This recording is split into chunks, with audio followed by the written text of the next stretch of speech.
Okay. Good evening. So, we started the first part of this video, male socialization, last night, and I said if I was able to, I would finish it tonight. So that is what I am doing. It's going to be a long one. Let's buckle up.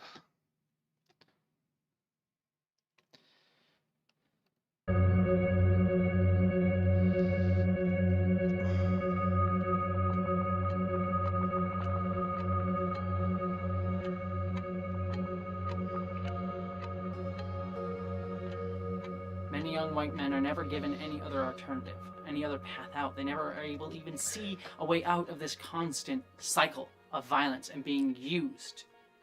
And offered another vision of that. I see all of that. I see these men who go through all of this, and it's partially why I think about masculinity a lot. Because I know that path. I walked it for a time. I know the emptiness I was forced to feel. I understand how this system creates angry, violent men like this. How it turns them to wring them of all their money, chasing this thing that they'll never achieve, and then turns them against others.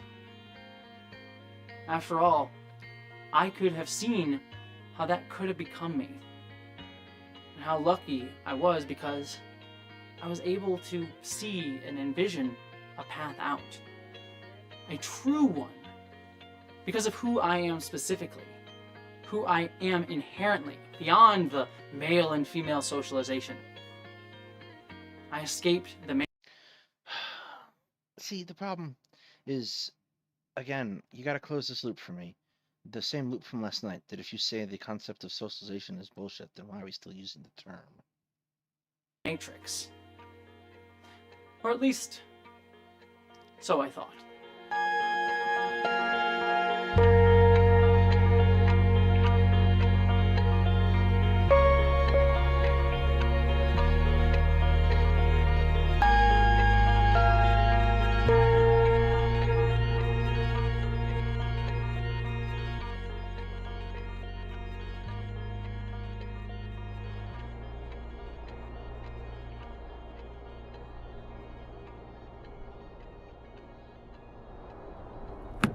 How's the young missus tonight? Hey, Ambrose.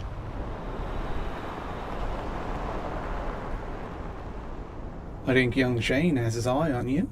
The baby? He's a nice lad, not half so foolish as something.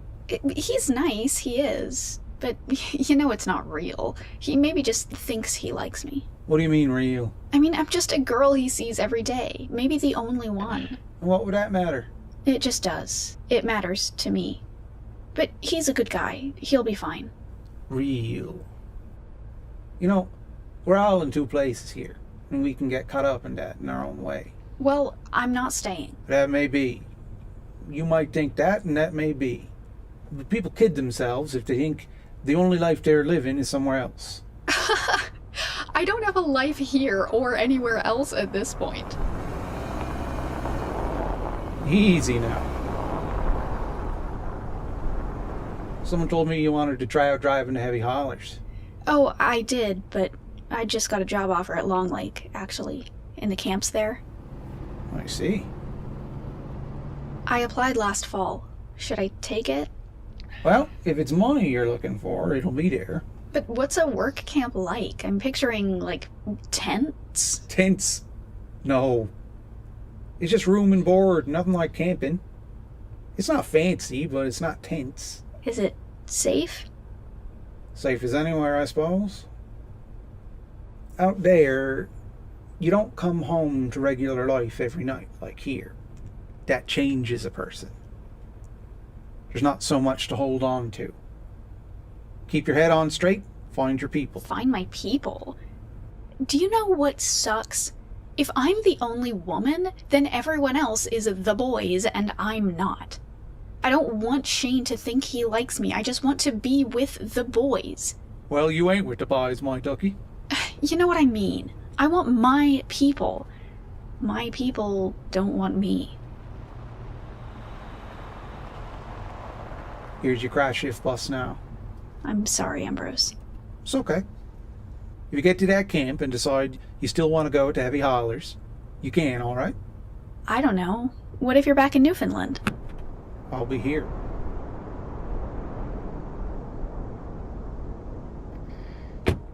Ambrose, were you a fisherman before? I'm still a fisherman. I'm just here.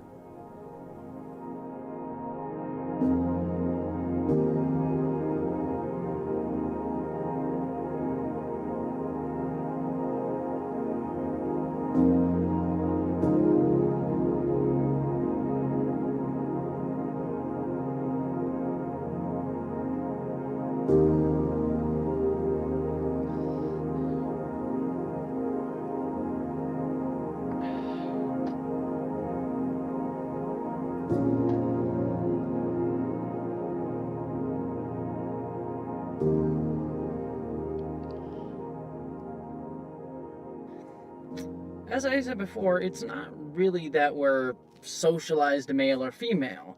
We are who we are, but we are products of our environment. We learn the roles that we're supposed to play. It's not like there's an innate male or female socialization, but a socialization under patriarchy. For example, when you think about a play, all the actors in the play know all the other parts of the play. They may know their role the best, they know all the lines that they're supposed to hit, all the marks that they're supposed to make, but they do know what all the roles are, and they're aware of how they interact with them and how they interrelate with their role. And so when you put on the performance of the play, you're very much aware of how every single person around you fits into making this grander story. You know how they all fit into the structure. This is very much the second sex to the Boulevard.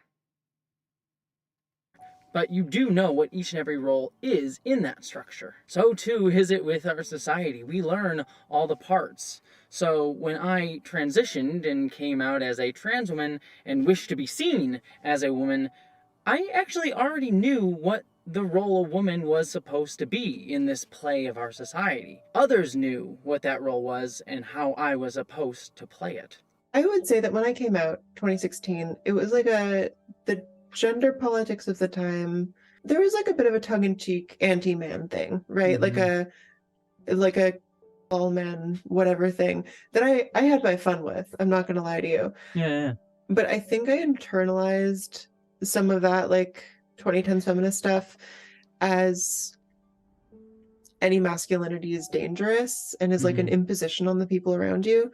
So when I came out, I felt like I had to totally leave any element of that behind. And I figured that was like the only way to be taken seriously, you know? And it's like you mentioned, I skewed like very, very femme in the first, I don't know, year or two of my transition. In part to be taken seriously. And in part because I realized how much I resented having been expected to be masculine my whole life. Like, oh man, like all of this, it didn't do me any good. It doesn't seem to have served any purpose for anyone else either. So what was the point? Was I just wasting my time, you know?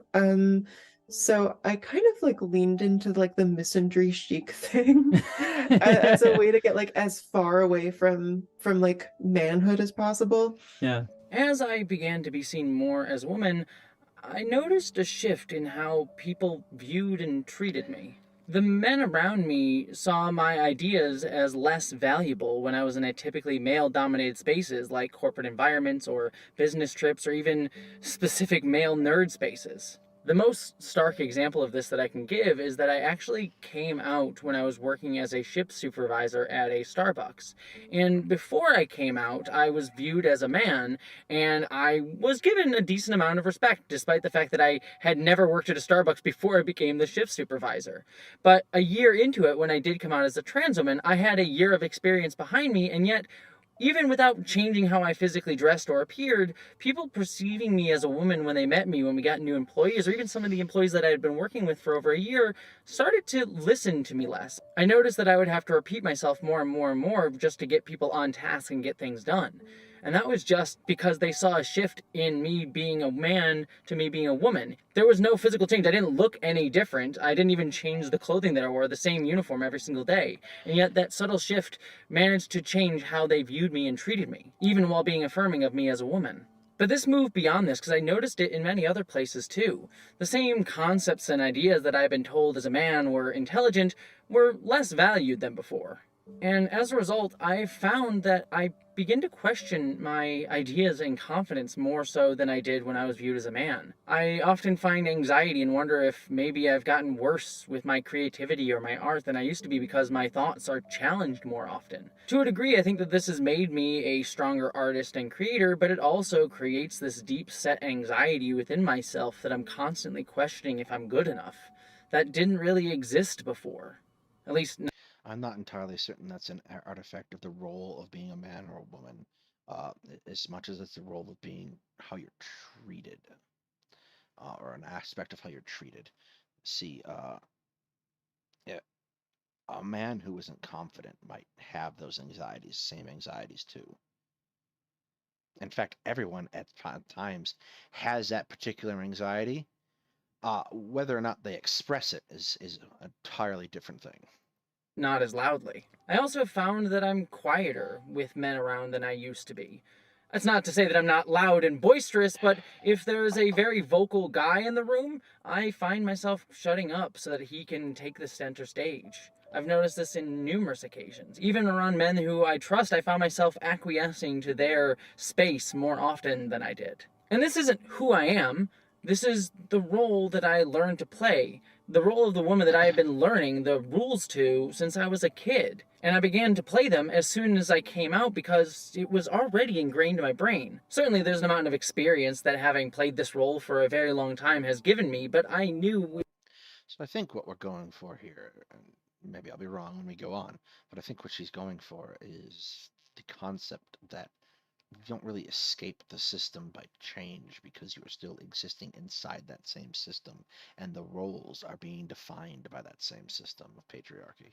Exactly how I should play it from the first moment that I took it on. Because one thing I'm talking about is, and I'm curious your reaction to, is like you like saying you double down on like the misandry chic, which is such a fun phrase. I think is to be the thing that I want to be and living up to some like avatar of femininity instead of like yourself.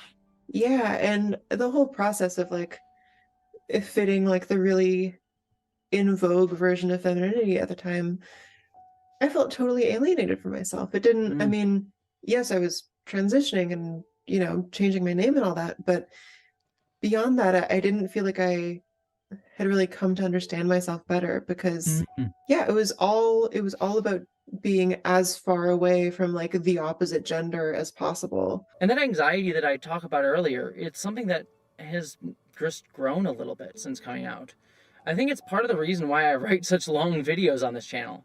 I picked up the habit because anytime I left a gap or didn't mention a related topic within a video, people would assume hostile intent for me or that I was ignorant. I would get so many comments on videos saying, oh, you must hate this person or hate this group of people because I didn't mention them. And it's made me anxious and over-explain lest I be seen as naive or evil. And that's even more so when I'm seen as trans. There are many topics that I touch upon on this channel that people will automatically vilify me over just for the fact that I'm a trans woman talking about them, when I know a lot of men in this space will get much more grace when it comes to it. I'm not saying that I don't get any or that others get more all the time, but in a lot of cases I see that. And many times as a creator it leads to writing paralysis.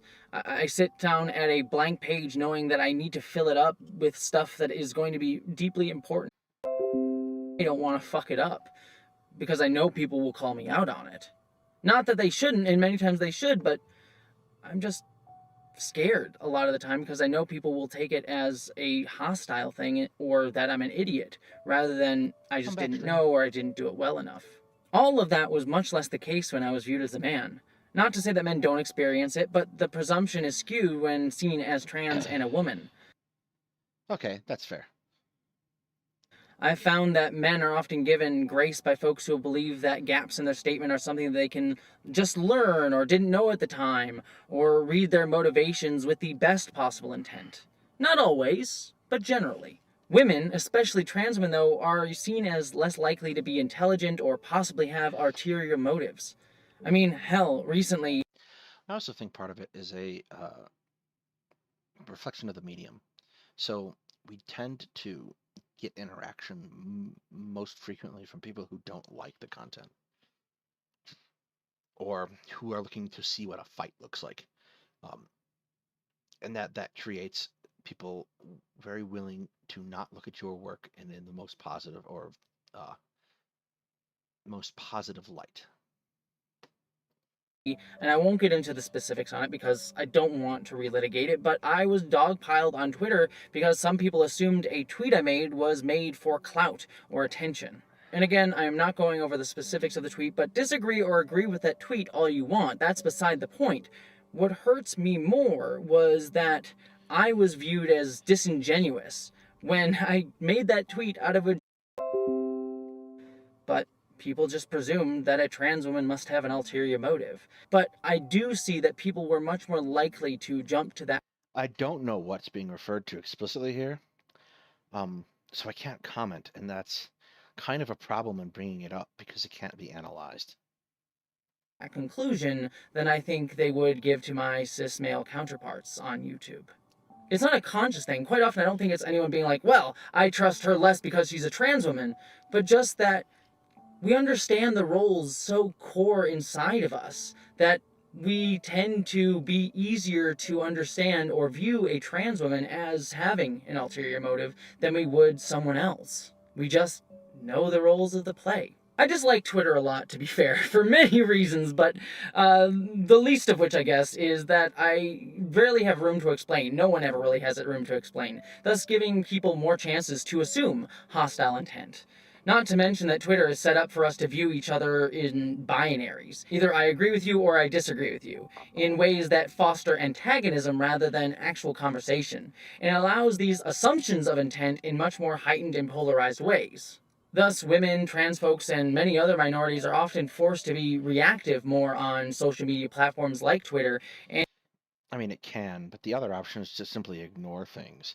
Like, and that kind of is what came out a lot in my mind in this last couple of weeks when it's talking about, particularly when people are talking about Soul Bunny's use of a racial slur towards Shark Zero, and they're like, yeah, this is a black issue.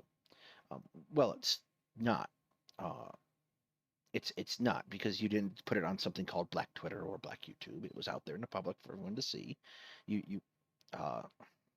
Like that's kind of a mob mentality type thing. Is like you're walking by the street and you see a mob gathering on a store, and someone tells you to keep on walking. Sure, you might keep on walking for your own sake on that circumstance, but it doesn't really work online. You don't have that particular set of internal spacing. So I'm not sure, like, there always exists the option to keep on walking, especially on Twitter, where the stakes are not nearly as high as some people try to pretend they are.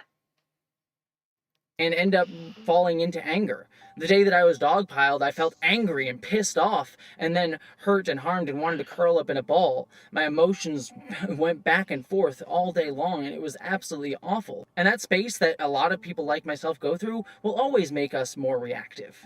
And because you're being abused or viewed disingenuously or any other things in between, ultimately it's going to reinforce the view of you in the first place. Because now you're reacting in anger or pain or because you're just trying to be understood, and then people just constantly dogpile you more basing on the limited amount of information that they have that is already skewed against you based on when they came into the conversation. I think that's a problem of our culture writ large, but it is definitely a much bigger problem facing trans women specifically and women generally. And this dynamic happens everywhere, but an even more heightened place beyond just Twitter is in gaming spaces. I think we all know what I mean when I say gamers TM.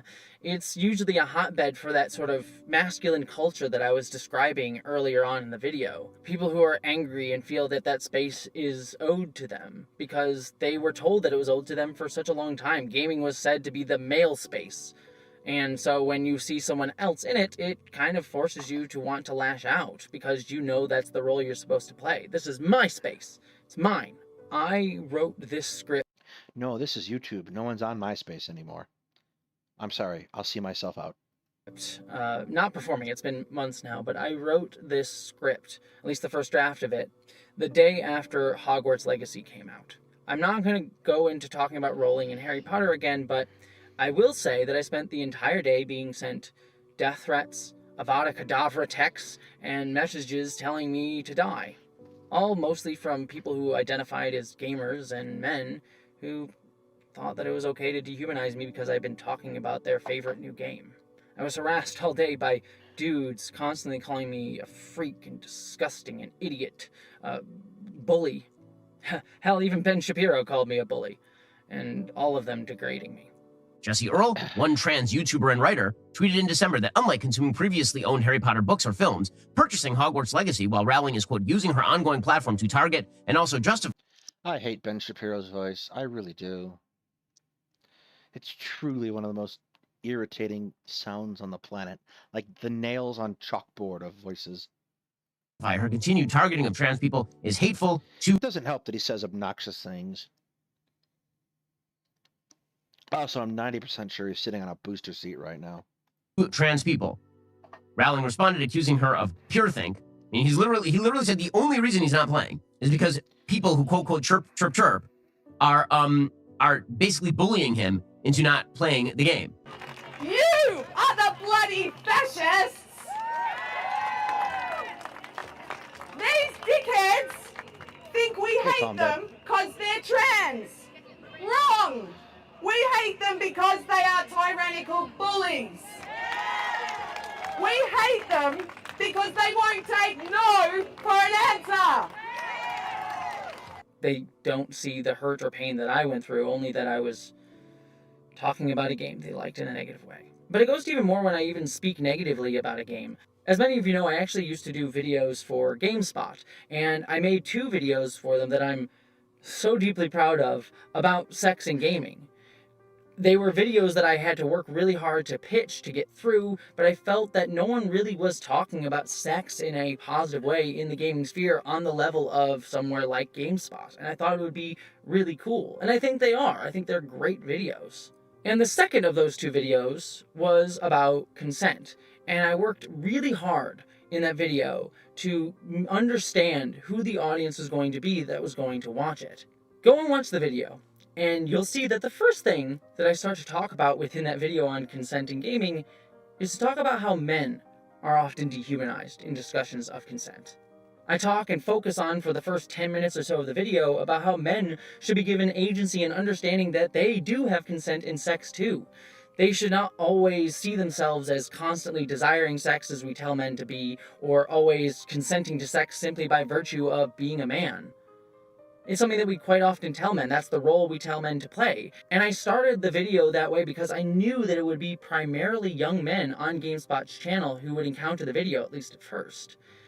I suspect the problem is going to come up here where that is a very introspective way to look at consent from the standpoint of a man. Because yes, so the dynamic that comes up here is that a man is expected to pursue sex.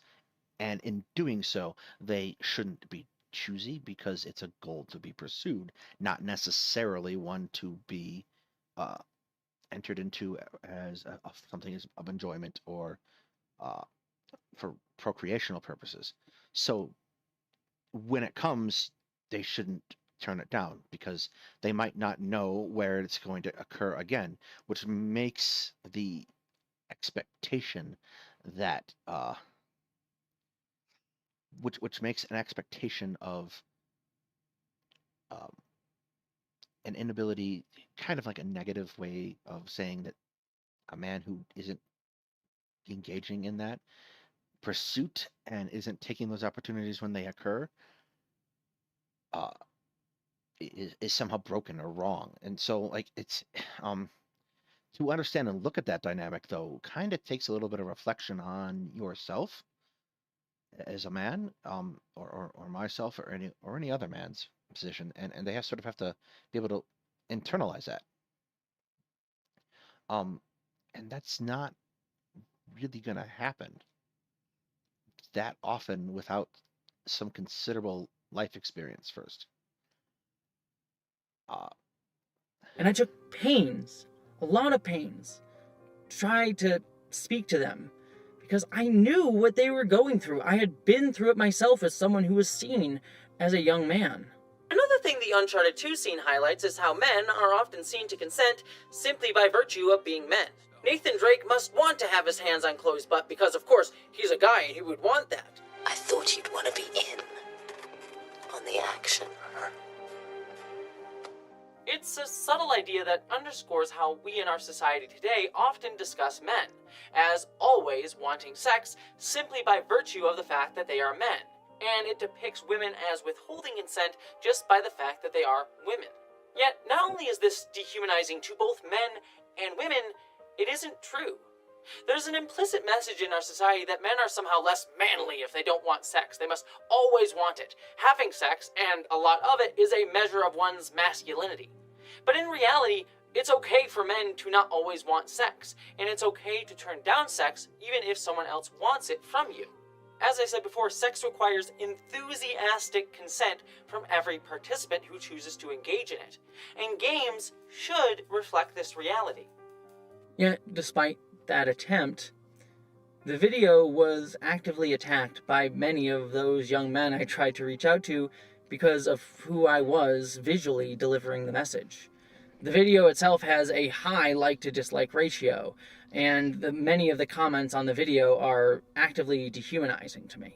I'm not going to watch this video, but I'm still going to pre-fire my dislike. 20 seconds in and this video somehow isn't surprising anymore. Preface: I did not watch this video. I'm just jumping to conclusions as to what this video is about and the demographic of its creator. This is not the person who should speak about this. Why do you say that? Has she done something heinous at some point? I see a man wearing women's clothes and makeup. Is there another person in this video who talks? Oh, what a manly commentary. GameSpot perfectly showcasing the current state of modern-day gaming journalism. I was seen at odds with these young men simply because I was a trans woman. And I honestly would earnestly be deeply curious how many of those people who commented like that actually sat and watched the entire video, or just decided to leave that comment as soon as they saw that it was a trans woman making it. Maybe I'm wrong, but it feels like to me that many of them just saw a trans woman in the video and instantly thought, well, this person's gonna hate on me, so I don't want to listen. In fact, I'll go after her first. When really I was trying my best to reach out. All of this stuff is, in its own way, traumatic when you're going through it a lot of the time, in sometimes big, sometimes small ways. The feeling that I quite often feel when thinking about all this, beyond my personal self, is sadness.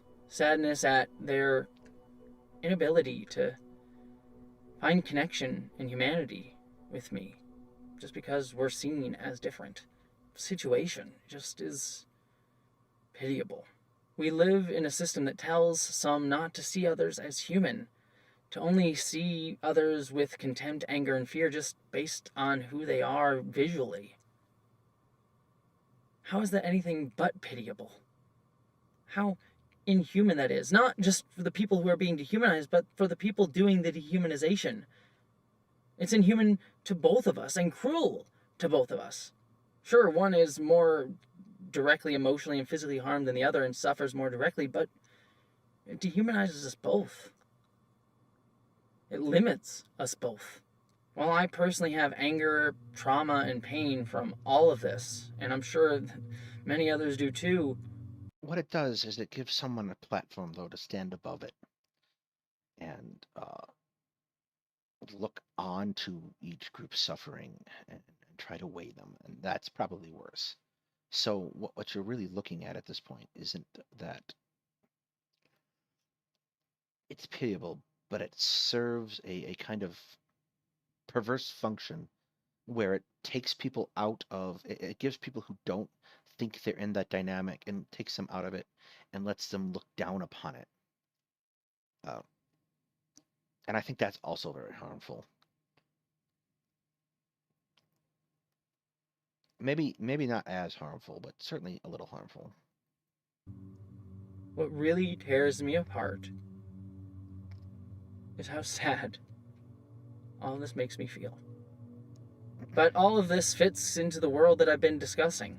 It creates isolation and antagonism, not just for men, but between men and others, and it forces them to view men and women in competition, just like many men see themselves in competition with other men.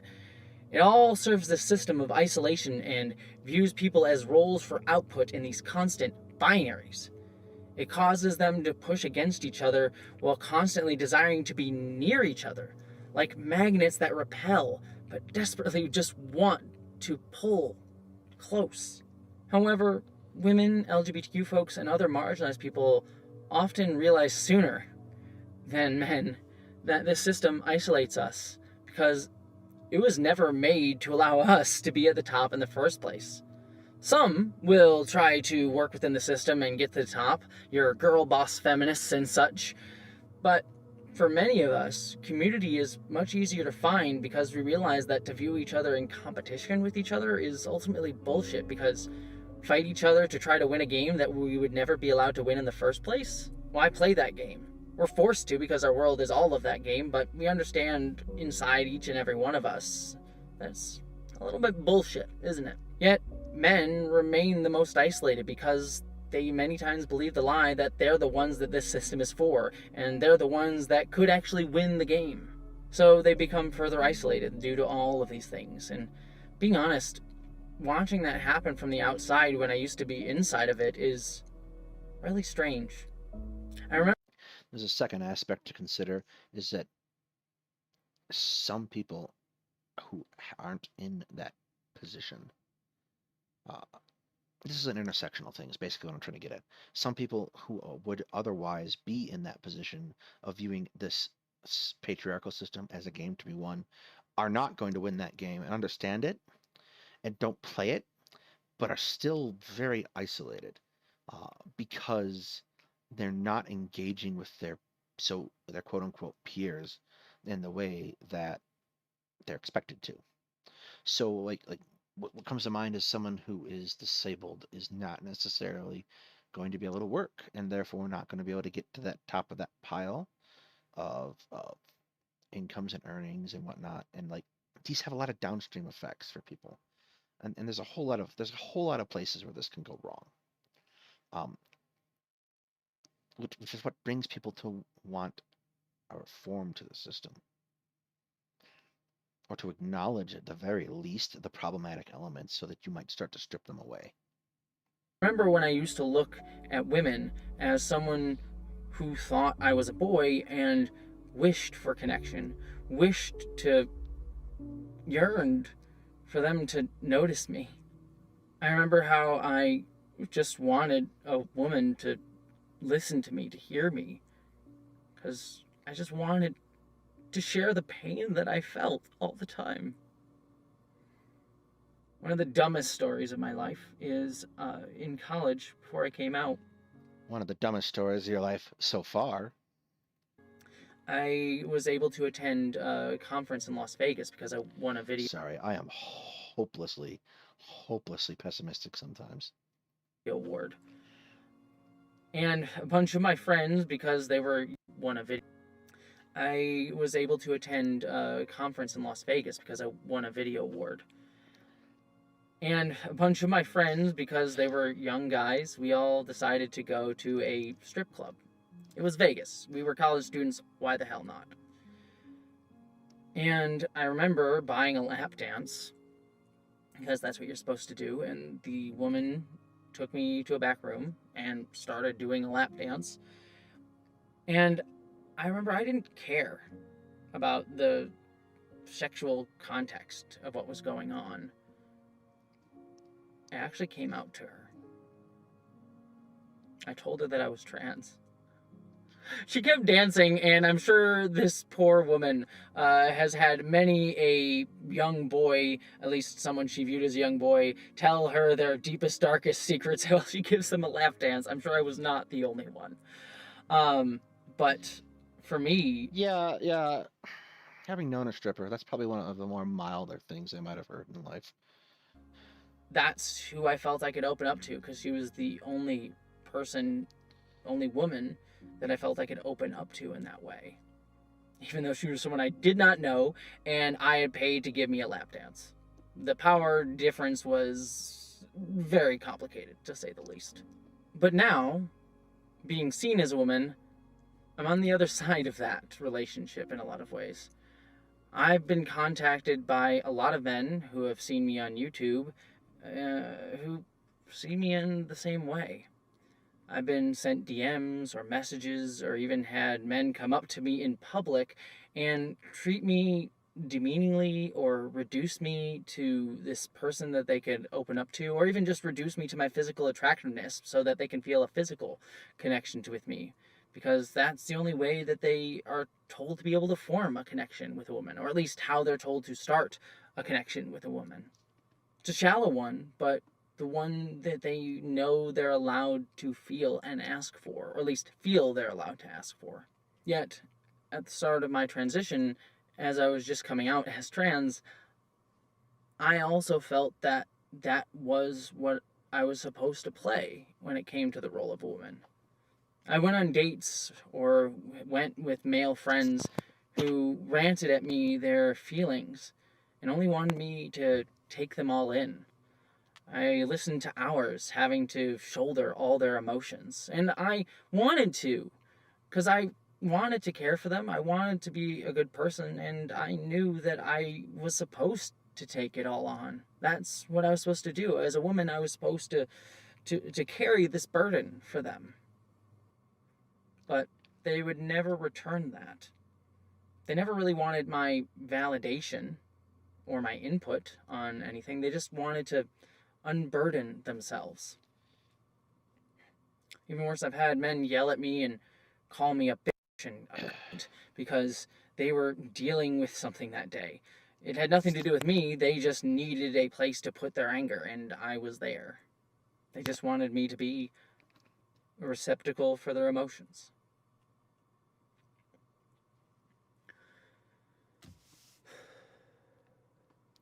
I bet many of you are wondering why I'm filming this section of the video. Actually, I'm wondering why when we're going to hit a thesis. In a car. In my car.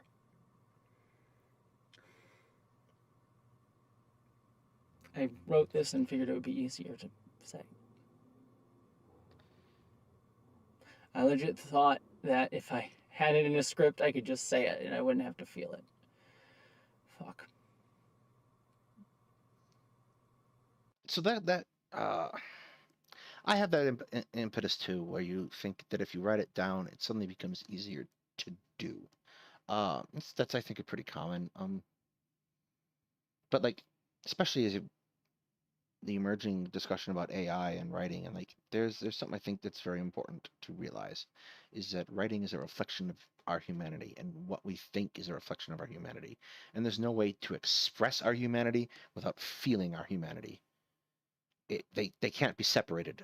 They come together as two objects that have to exist with each other in order to be real.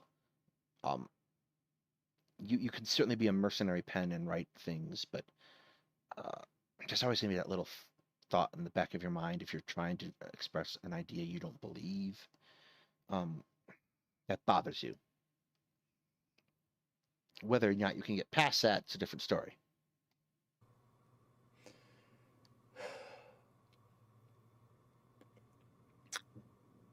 The reason I'm filming in a car is because this is this place where I was sexually assaulted. Yeah, that would be difficult to express without feeling upset about. That seems like it's valid. Very valid. I am not going to go into the details of it. Frankly,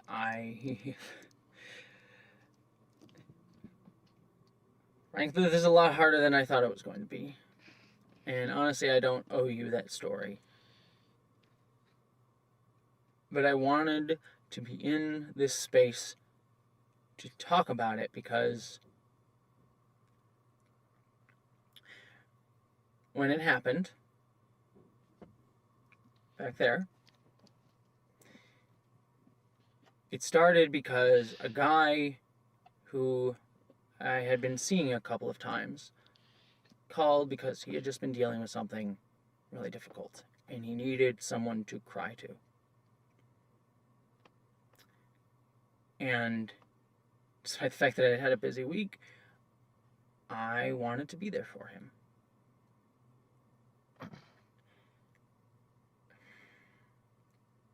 And so I drove to him, and because his roommate was weird, he just came out to my car, and we sat in the back. And he opened up to me. You know, he started to share his feelings, and I related to a lot of what he was going through. And when it was a lull in his feelings, I tried to open up to him about what I had gone through that intersected with what he was going through. I tried to relate to him. He did not take it as an emotional relationship. He did not want my reciprocation of his emotions. He took me trying to open up as an invitation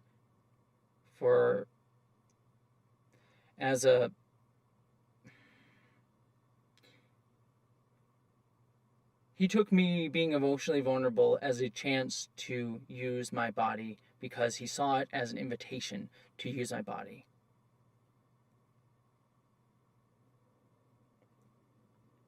Because I had opened up, that meant I must be open to everything for him.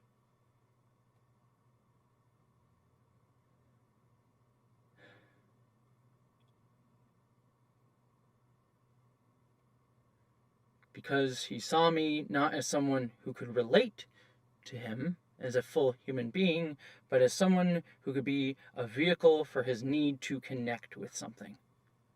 Not someone, something. And so he took my vulnerability as openness to use me. And so he did.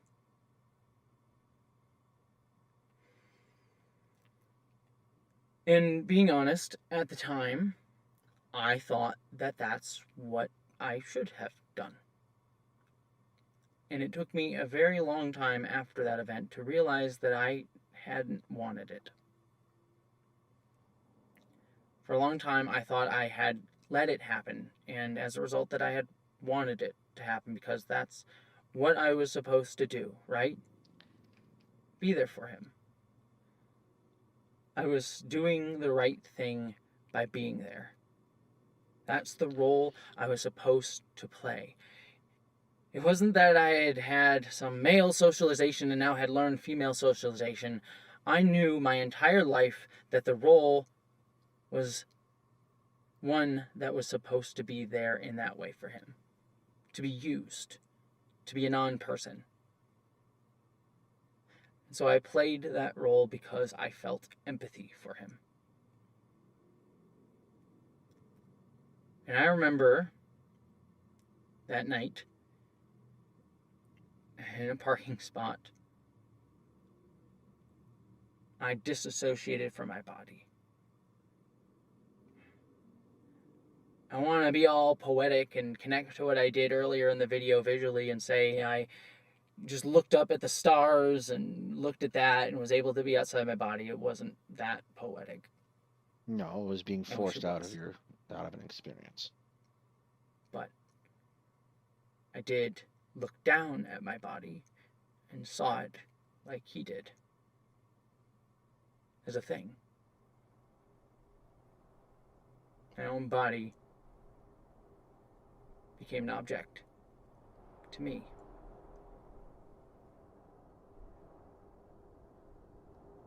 Okay, that's awful. I'm sorry that happened to you. Close the loop.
We're good. Sorry, they got dark for a second. Even as I share this story with all of you about how I was used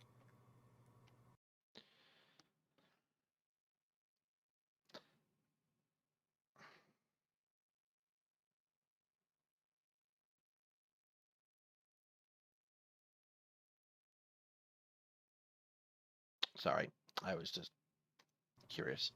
I know that a lot of you probably feel sadness and sympathy for me. Maybe even pity me, that experience. And yet, even that feeling is part of the story, part of the play, part of the role that we tell ourselves about men and women. Women, especially white women like myself, though more often cisgender white women of economic privilege, are often framed as fragile, weak victims, needing protection from predator men by strong, dominant, controlling, good men. And our vulnerability in that story plays into the same binary idea of man as strong and women as weak. I didn't tell you that story to feel bad or sad or pity me. I told you that story to explain how I felt I was supposed to play that role.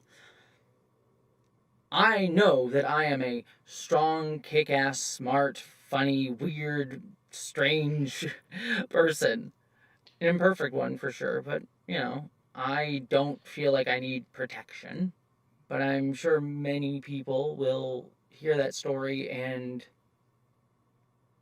wish they had been there to protect me. That's the place that they put themselves in the story, as the savior of me.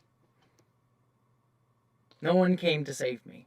It's essential to recognize that role of a white woman needing saving that I've been cast in is one that all of us were taught. Writer Devin Price spoke about the idea of femininity, a ubiquitous female socialization gender expectation that is rooted in white feminism. The idea that to be feminine is to be soft-spoken and weak is an idea rooted in the myth of white innocence and fragility. Historically, wealthy white aristocrats viewed their wives and daughters as delicate flowers in need of protecting. This belief served to keep white women unempowered and isolated. It also justified racist violence against black and brown people, who were presented as violent masculine threats to white purity. When we act like girlhood is all about dresses and tender feelings and soft pastel flowers, we ignore how artificial this image of femininity is, and how it's only really been afforded to a certain small subset of girls. White feminism has long had a problem with oversimplifying the fight for gender justice, assuming that all women need to be liberated from the exact same restrictions. But for many black women, it is the presumption of strength that can prove oppressive, not the soft vulnerability associated with white womanhood. For black women, shedding tears can be a bold act of defiance in a world that never treats your emotions with tenderness. If you grew up in poverty, putting a lot of care and time into your appearance may be the unusual thing.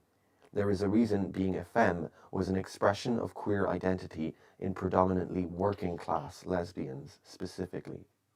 My story as a white woman, as someone tossed aside and used, can be used to garner sympathy for the concept of vulnerable womanhood when I'm seen as a woman. In fact, many patriarchal institutions or governments, like in the United Kingdom, and many gender-critical TERFs even, will deny that women can even sexually assault someone, which women definitely can. The Sexual Offences Act in England and Wales makes a key gender distinction on rape. Current legislation states that a person can be found guilty of if, quote, he intentionally penetrates the vagina, anus, or mouth of another person with his penis. Without that person consenting to penetration and without the accused having a reasonable belief consent has been given, the specificity of pronoun and body part in the legislation applies to the perpetrator, not to the victim, i.e. anyone can be raped, but not everyone can rape. And it means that a male victim's case cannot be prosecuted as rape only as an offense of sexual assault or causing a person to engage in sexual activity without consent. Not only does the law say men cannot be raped by women, but societal assumptions also undermine their testimonies. That, for example, men can always fight back or must have been aroused to be erect in the first place, unlike women who can be penetrated against their will and desire. In fact, having got an erection while enduring trauma is one of the biggest stumbling. Okay, I don't want to downplay the importance of these distinctions, but where are we going with this? This section is titled Liminal Masculinity, which would mean masculinity between something, in the middle of. I don't see how this gets there. Why are we doing this particular tangent? This is obviously a traumatic story for Jessie Gender, and I understand why. I just this gets to a broader point about video essays. Like if you were over in Sunday's essay prior, we was watching Eudemonia's thing. Thesis comes first, and then everything you do needs to link back into the thesis, so that I, the viewer of the video essay or the reader of the written essay, can make those connections. You've got to get me to where you want me to be to convince me. That's the point of the argument. This is kind of needs to go somewhere. Like this. Now I should say and again, I don't want to downplay the pain that's obviously here. But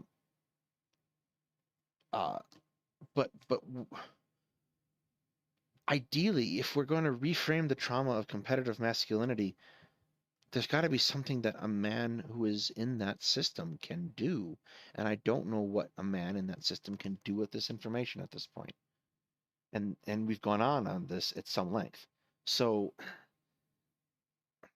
this is why, and I'm not a big fan of the way that we teach or taught essay writing when I was in high school, but this is why it's done that way, so that you stay on target.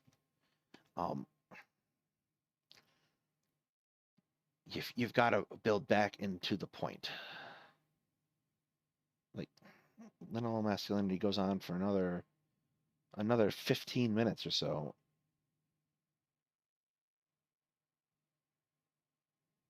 Okay. Blocks for victims struggling to make sense of an assault.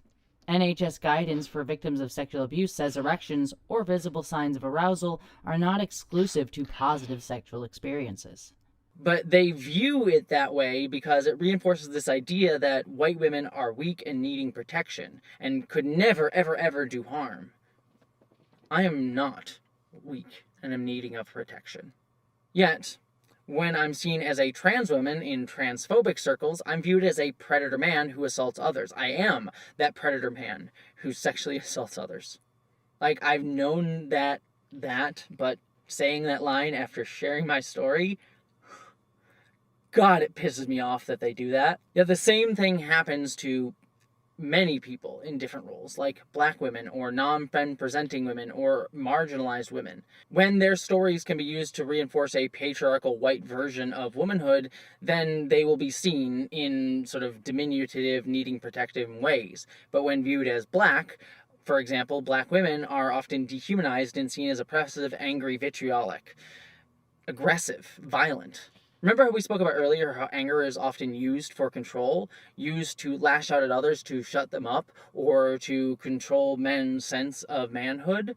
Trans women are often victims of intimate partner violence because men sometimes feel that they aren't manly enough by being with a trans woman, so they react in violence at the person who is making them feel that way, a trans person, instead of analyzing that it's a problem that they are internally struggling with, that it's their own sense of manhood, but they will lash out at the person making them feel less manly. But we are told that we can treat women that way, especially trans women who are more dehumanized. And we do worse to trans women of color. Black trans women, indigenous trans women, and trans women of color generally are murdered mostly during incidents of intimate. That's a problem overall in society too. Yes, absolutely. And to build on that, there are very few cases in your life where you're going to be required upon to enact violence. It's just a simple fact. So building a view of masculinity around the ability to be violent or to express things violently isn't constructive. It's also not something that most people are going to do. Put in perspective, the percentage of population that is part of the American Armed Forces is less than 1% in total. That includes people who have served and people who are currently serving. And out of that percentage, 10% is only going to be a frontline combat element. who are, in fact, the ones responsible for visiting violence upon others. Trying to frame being a man in terms of the ability to destroy and harm is not a useful framework to be a man in, because for much of your life you are going to be called upon to stand alongside everyone else and work together to build things better.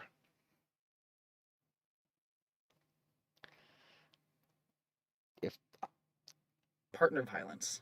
The idea of victimhood of women is part of the system of violence and control. Instead of women being seen as agents of our own ability and capable on our own, seeing ourselves solely as victims allows women to uphold that same patriarchal dichotomy. It's why you often see gender-critical feminists, aka TERFs, only define womanhood through the oppression of women's bodies. Because that's all they see. They only see the ways that they are harmed as women. And then they get used by Nazi groups, fascist groups, authoritarian groups, because ultimately it's still reinforcing the same patriarchal view. Is that Ron DeSantis? He looks like he's an AI-generated image.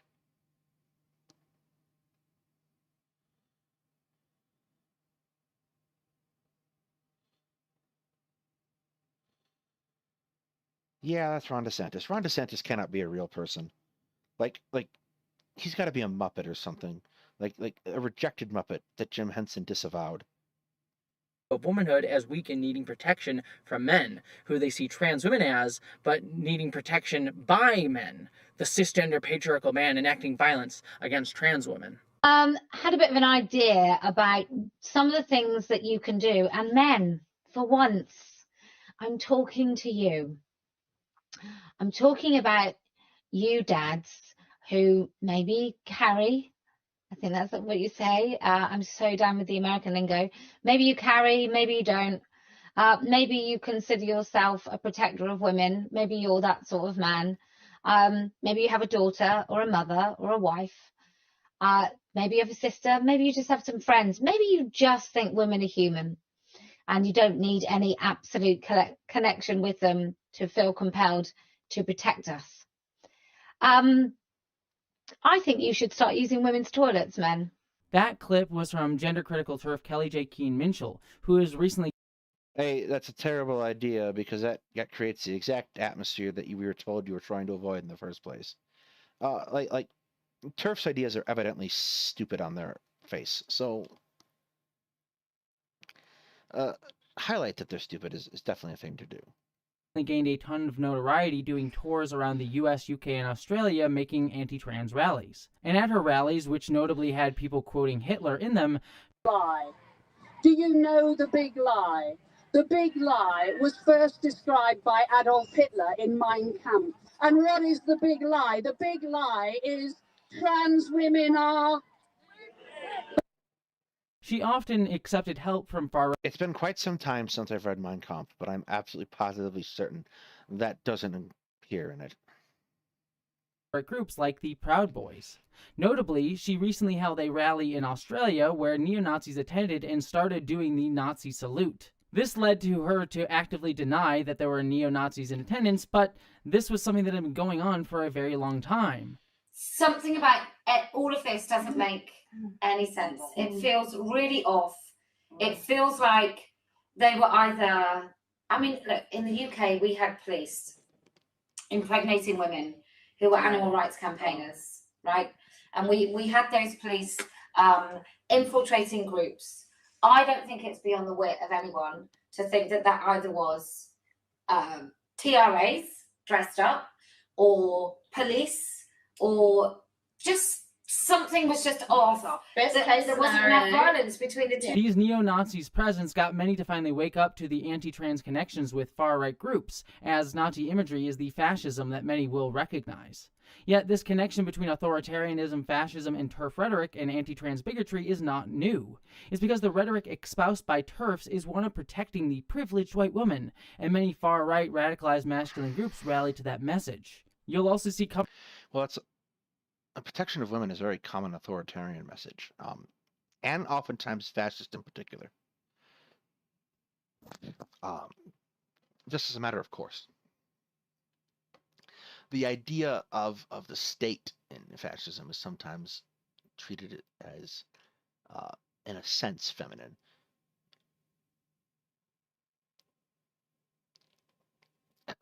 Because it requires the protection of men. Not necessarily grammatically, overtly grammatically, but there's a certain that's kind of the dynamic that's pushed by authoritarians. And as I've been doing a lot of reading and work for this set of video essays that I've been working on, and around this concept of authoritarianism and this particular strain of American nativism that kind of you see in, like, for instance, the second iteration of the Ku Klux Klan, and how that ties into the bigger stream of authoritarian ideals. And protectionism, not economic protectionism, but protectionism is one of the principal ideas at play. This concept that they have to preserve society and the women and children in society from attack. And, like, it's not unique at all to anti-trans rhetoric, but it is an evidence of how bigotry is the same message with a new group inserted in it all the time. And that is illustrative, though, of my point of why you, even if you are not necessarily an individual who is currently under threat from these kinds of authoritarian ideologies, should take steps to oppose them, even if you are not the current target. Because the target is a moving one, and it moves based on the needs of that authoritarian group to secure its power base. They will pick groups off from the outskirts as best they can until they get to a smaller and smaller subsection of the population being in control and in power, and they will work to eliminate even that. For example, you take rather famously, again, Nazis, which is an organization that people unanimously recognize. The first people the Nazis moved against were other Nazis. They closed the group down. They shed off things like the stormtroopers, and they shed off those quote unquote socialist elements of the Nazis in the Night of the Long Knives. It's very much in keeping with how authoritarianism works.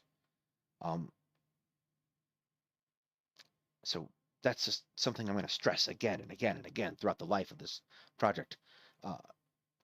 You have to understand that even if you think you're safe now, you cannot guarantee that going forward. Companies funded by big billionaires take advantage of this as well, like Matt Walsh in the Daily Wire using anti-trans bigotry to sell his merch. Again, all being used for corporate interests. And they're able to motivate many men to do so because these rhetorics are all built around framing white womanhood as weak and in needing of protection, of needing the big strong man to come and save them. And you see many racist and anti-Semitic groups like the KKK and many others throughout history up to this day do much the same. Protect the white women and children from the dangerous subhuman men, aka marginalized groups. We center white cisgender masculinity like a gravity well. All things need to center upon it, and all roles are framed in binary opposition to that. Men versus women, black versus white, cis versus trans. Whatever lens we view it from, we all know the roles we're supposed to play in opposition to something else. That's a pretty common dynamic to define things by, though, is opposition. It galvanizes people much quicker than anything else. The presentation of something as an enemy. This is an insidious application of it, to be sure. But that's kind of the core of what it comes from. And in fairness, leftist ideology does that too. Marxists very much try to galvanize people in opposition to the bourgeoisie, or in their conception of what the capital class is. It's not an uncommon tactic. It's kind of at the root of organizing people is oppositional organization. Like, what are you fighting against? It's very difficult from the standpoint of leadership to come to a system where people are allowing themselves to group up without necessarily. Thank you, OBS. You come to the conclusion that a goal is what you need to develop, and how do you develop that goal? And the easiest answer that most people are going to come to is you pick an obstacle or identify an obstacle, and what that obstacle is has to be overcome in order to advance that goal. So that's kind of how people generally tend to organize.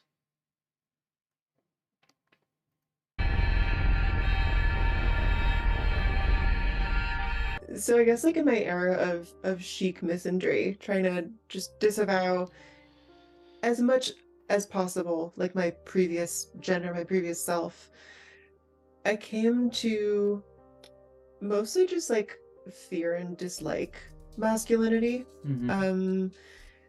And part of that was just like I had had a lot of these really terrible experiences with men, you know, as like a teenager, a vulnerable queer teenager. I think most of us did. Which I think is often why trans women are not seen as only in opposition to cis men due to our femininity, but as active antagonists. Because for trans women, femininity was not a weakness, but a chosen path. Femininity to many trans women was not a burden or viewed as something weak, but used to escape the path that we were told to walk, the one that we were told we could win the game by walking. Femininity in this way becomes a strength, not a weakness or burden, as we are told that it's supposed to be. It's also why drag performance is also a really powerful tool. A performance art that is distinctly different from being trans, but one which also uses femininity as a strength. Or when women of any background or kind don't wish to take on the tools of masculinity, like girl boss style corporate feminism that only seeks to put women in the positions of masculine control, being the one exemplar in a system that won't let many or any women get to that place at all. And even then, it's only temporary when a woman gets there. Look at the fact that the 2 women that were leading tech companies recently stepped down, and they've been replaced by more men, leaving the top 5 tech companies only run by men. Or how many are currently talking about how Elon Musk potentially hired a female CEO of Twitter so that when the company fails, which it seems like it inevitably will do due to Musk's recent terrible decisions as CEO, the woman will instead take the blame, despite her never having had any chance of being able to right the ship after Musk. I think the problem is at that particular plan, like that gives Elon Musk a lot more credit of being a capable of calculation than he actually is. His mind probably goes, hire women, look good, because I don't think he realizes that Twitter is burning to the ground.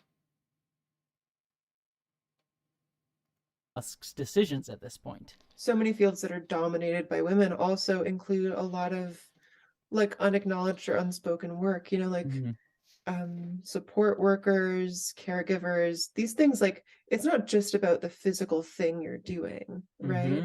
It makes me think of like my mom was a special ed teacher. She's retired now, but I remember. Yeah. Oh, awesome. That's amazing. Yeah.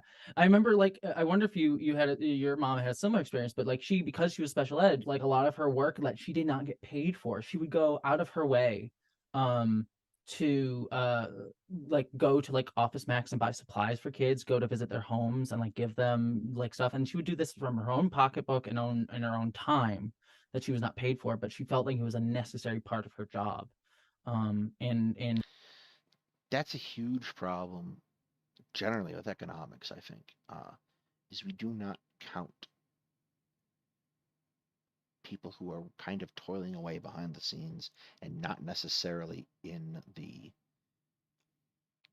confines of what the official job description states. And the reality of it is a lot of those positions do end up being women. The most substantial one of basically unpaid and unaccounted for economic activity is homemaking, which is predominantly done because of the way we set up society by women. It's essential to this functioning of our system, our economic system right now. Someone has to be there to make the home. And if you don't have someone there to make the home, you generally have problems operating. And that's usually a woman, because we had this long period of time where it was the wife's consideration to do that. That's just not how those things should work. Like, to be on the front end, and then on the second end, any kind of attempt to analyze the economic conditions of society has to take that into account. And that's sort of like, I'm sure the male special ed teachers who do that too, but teachers are often like seen as like a women's role, and then special ed even more so. And so like that sort of like labor put upon women to do it without getting payment for it, and actually losing money because they're caring for the people that they're supposed to be in charge of. You're so right. I totally agree. I mean, my mom, I'm not exactly sure how to describe it because it's not exactly special ed. I guess it's like at an adult ed center, but it is for like disabled adults. And she's an art teacher. So every time we go over, every time I see her, she is always working on some sort of project for the class. And she loves it because she gets to like decide this stuff herself. Basically, she picks the projects, but she's literally always working. All the time, and it's often from her own supplies. Yet again, I think for trans women specifically, I do see a special hate. And I think it's because we, in the eyes of society, though not in ourselves, were given a choice to live up to this ideal of manhood and actively rejected it. Not because we never could achieve it, but because we realized that no one ever could. And we found strength in a path that we were able to see and articulate. One that many others would view as a lesser path, but for us was the best path. Looking outside of where I live, it's terrifying what's going on. And it is so often in bad faith framed as like we have to protect the children, but ultimately what these people care about is preserving this twisted, over-idealized, singular vision of what it means to be a man. And I say that not to say that trans men get no crap, they do, but there's a reason trans women are the focus, and it's misogyny. Because while they now want to stop actual transition, the idea of a woman acting more like a man, being one of the guys, not being like other girls, well, that's fine. That's almost aspirational. But, a man or someone perceived as a man rejecting masculinity and embracing femininity, that's considered a downgrade. That is seen as somebody being voluntarily lesser than they are. And the anger towards trans feminine people and people who knowingly walk away from masculinity is seen as an inherent threat, because any society that puts so much stock and importance in masculinity, people who say, actually, I had that and I don't need it, that is a very large threat to that society and the foundation on which it's built. I've seen men radicalized to hate, dehumanize, harass, and abuse trans people, queer people, people of color. I've seen and been the victim of violence. And I know the violence that is being stoked further and further. And I see what those who are radicalized become. Tools for a corporation, a company, for an army, for violence, for the state, for the nation, for the great leader, for the authority. And while I sympathize with what led them to that place, I know that there comes a time when I can't help them, and it's better for me to stand up and fight for those who are more vulnerable because they need me and others to fight back for them. Or even better, alongside them, because many of them have been fighting for a much longer time than any of us. It's because we all realize that this terrible, horrific system will never be torn down by its own terms. It'll be torn down on our terms. But to do that, we need to think beyond it first. Not really. No, not even a necessary. That's not a necessary requirement of change. Let's take, for example, the French Revolution, kind of the archetypical, much more archetypical, I think, of the preceding revolutions in Europe. They didn't know what was coming next. They just acted. They popped up at a tennis court one day and said, we're not going to meet until we've reformed the system. How? We don't know. And then they see this divide emerge between them. They see this divide of people who want to see a constitutional monarchy created. They see the radicals come up, people like Maximilian Robespierre, and like that's not a necessary point to overthrowing a system. It's a necessary step to overthrowing a system, and maybe, possibly, having something good come out of it in its absence. But that gets kind of towards navel-gazing way too much.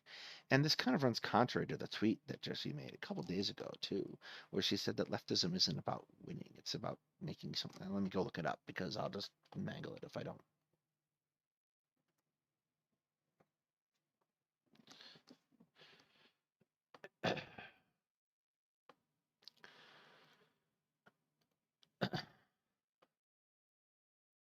Leftism is not about winning, it's about what we create next. There's a principal problem with that in order to create something next, you have to win.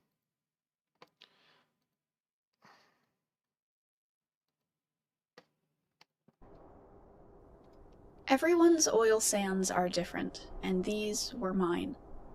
There's often a tendency to want to characterize the northern Alberta oil sands as either entirely good or entirely bad, the jobs and profit versus the climate-rattling destruction. But over my time there, I learned you can have both good and bad at the same time in the same place, and the oil sands defy any easy characterization. My experiences were very much colored by their place in time, a time just on the doorstep of ubiquitous smartphones and social media, but not there yet. And of course, my experiences are heavily marked by my being a woman in a workforce that is so overwhelmingly male. This was also a time when discussions surrounding the mental health of workers, especially itinerant male workers in a hypermasculine environment like the oil sands work camps, barely existed.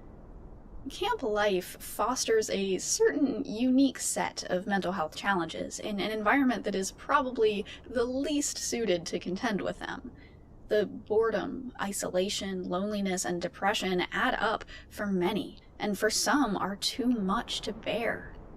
Instead, the industry prized itself on having millions of hours without lost time incidents, while hiding away the human wreckage.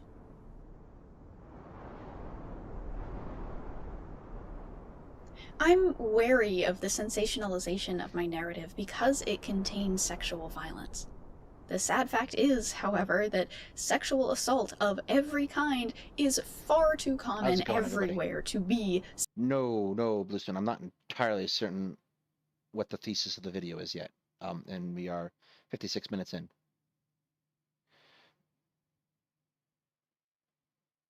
And like, I talked about that too, yes. She shared very personal, tragic stories, which are problems. But I'm trying to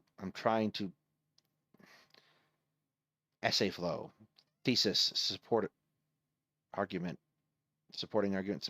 conclusion. We are right now in story time. Sensational. That doesn't mean that I am not deeply and negatively affected by it. I will always be affected by it. I guarantee you every man in this chat currently knows one woman who's been sexually assaulted, even if she hasn't told you. More likely, depending on the size of your social circle, you probably know several. But I guarantee you that neither of the men who raped me considers what they did to be rape, if they consider it at all. I was nothing in his life but a short release from the boredom and loneliness endemic in camp life, but he was a major trauma in mine. But work camps are a uniquely capsuled-off society, a liminal space, and analog for so many other male-dominated spaces. Of course, this happens when men are in isolation for long stretches of time and completely re-socialized in a camp and work environment like that of the oil sands. It does not matter how many decent people are there. I knew plenty of those.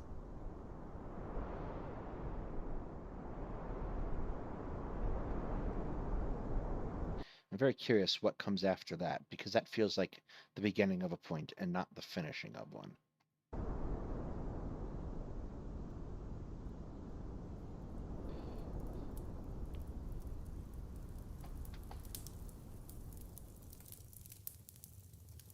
The goal of this gendered system that we live in, one that is fueled and enabled by capitalism, imperialism, and patriarchy, is all based on this foundational assumption of a binary of man versus woman, with emphasis on the versus, and that men are inherently on top of that endless cycle, as always the natural victors, women constantly being the victims and underdog in that battle.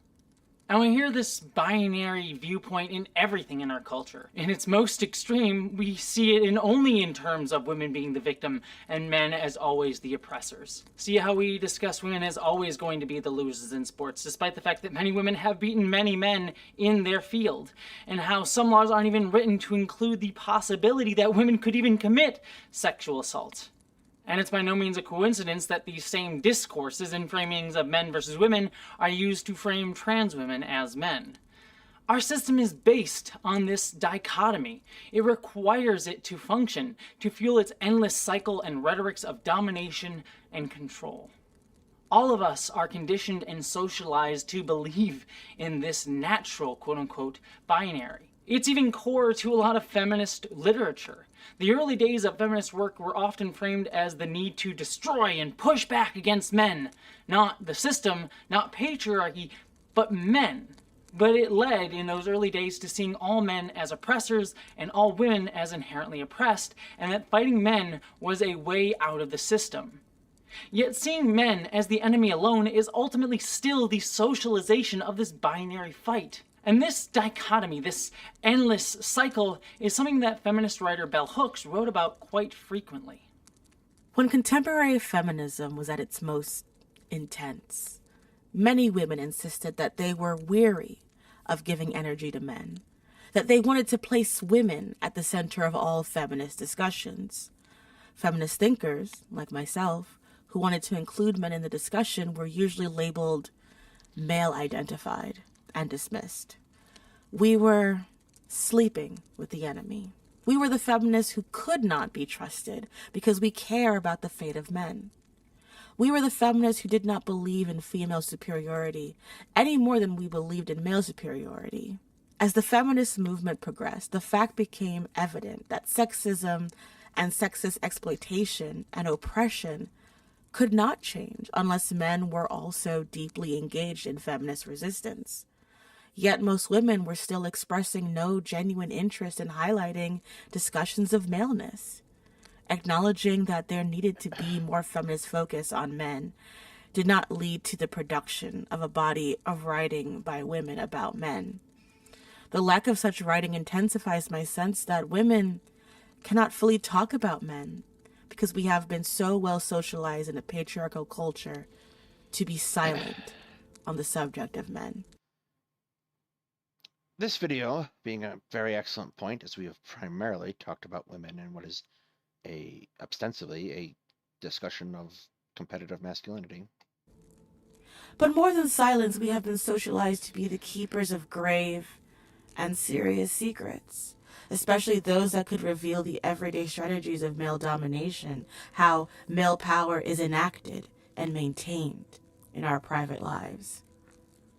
Indeed, even the radical feminist labeling of all men as oppressors and all women as victims was a way to deflect attention from the reality of men and our ignorance about them.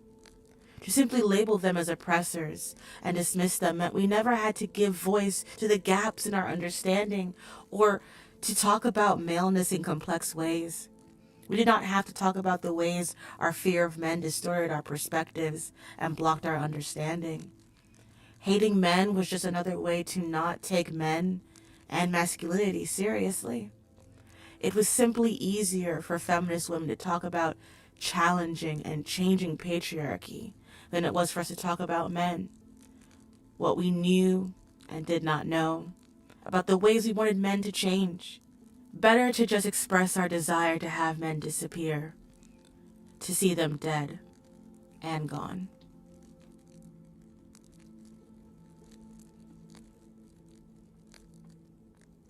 She's right here to an extent. I've seen Dima Mama make the statement that we need to help men stop falling for the scam of patriarchy, and that requires men to do it themselves as well as women. No, I would tend to agree. If you go watch ContraPoint's video, which I believe is titled Men, she talks very much about how patriarchy is a system that just is as oppressive to men as it is to women. The thing is, feminism gives women a path out of the traditional model of femininity. And in doing so, it requires men to come to their own conclusion of what being a man is. Because a lot of the things that we were taught were assumptions of men are simply not the case. Like you come through life and you start to experience things like women who are good at things like fighting, women who are good at earning money, women who are good at business. All those things that we were told were not the domain of women are very much the domain of women. They're very much the domain of non-binary people. It is a activity of people. So if the only thing you have to define your masculinity is this patriarchal sense of what a man is, you're going to feel lost and confused. And the thing is, there is not nearly enough people who are trying to say, look, even if they don't know the answer, look, I don't know what the answer is, but this isn't it. We can have to find a way to be men without being men in opposition to something, without being men who have to provide something.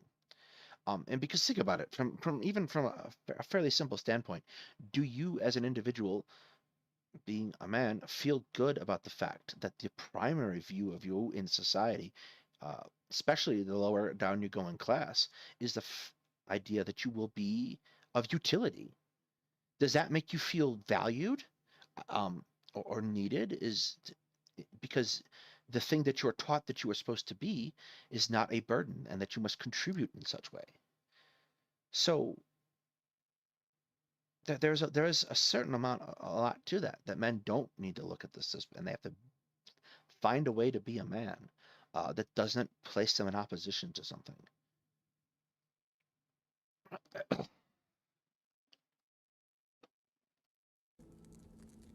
It should be said that although that passage was written by a black feminist cisgender woman writer, who you all should be reading more of, by the way, I see so much of my own experience as a trans woman within it. How by identifying or trying to empathize with a cisgender male experience to try to understand what many cis men go through, I, as a trans woman, am often labeled as male identified, as socialized male, as having had some inherent more masculine background or experience. This is something that many black women like bell hooks are also faced with when people talk about them.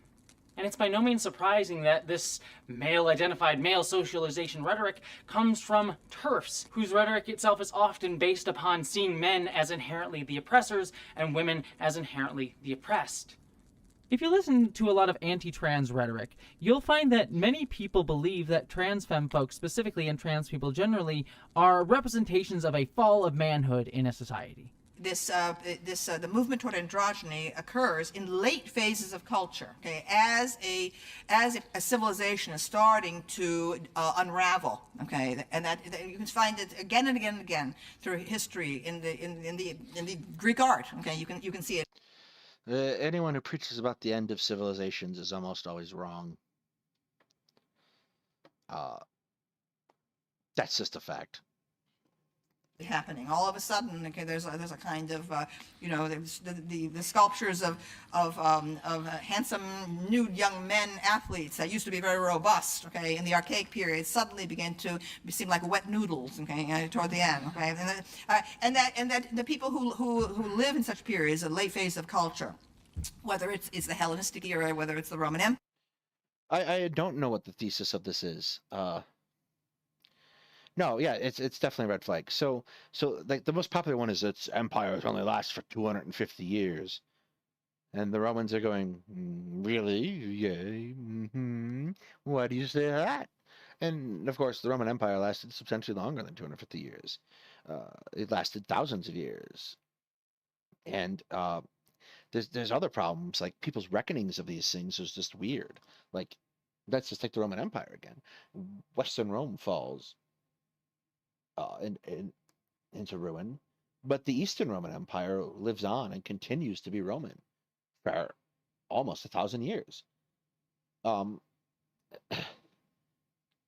they viewed themselves as Roman, and like some European scholars trying to take away that mantle from them and give it to the Holy Roman Empire as the true inheritors of Rome, of the glory that was Rome, handed over to call the Byzantine Empire, which is starting to go away in scholarship because we realized what happened. Oops. But still. So societies ebb and flow all the time. There have been cultures that were created and consumed entirely without history noticing, because history is an incomplete record of events. So you can't really point to this as an end of history or a downfall of empires. Yes, you just said Greek femboys were the downfall of civilization. And it's weird, right? Because, for example, Homer tells the story of the Iliad and the Odyssey and puts it down finally. The Iliad and the Odyssey the Iliad tells the story of the fall of Troy. Archaeologists found Troy. They placed its fall at around 1250 BCE, which is roughly around the time that the entire region is experiencing a collapse. And there's a really interesting thing about the Iliad that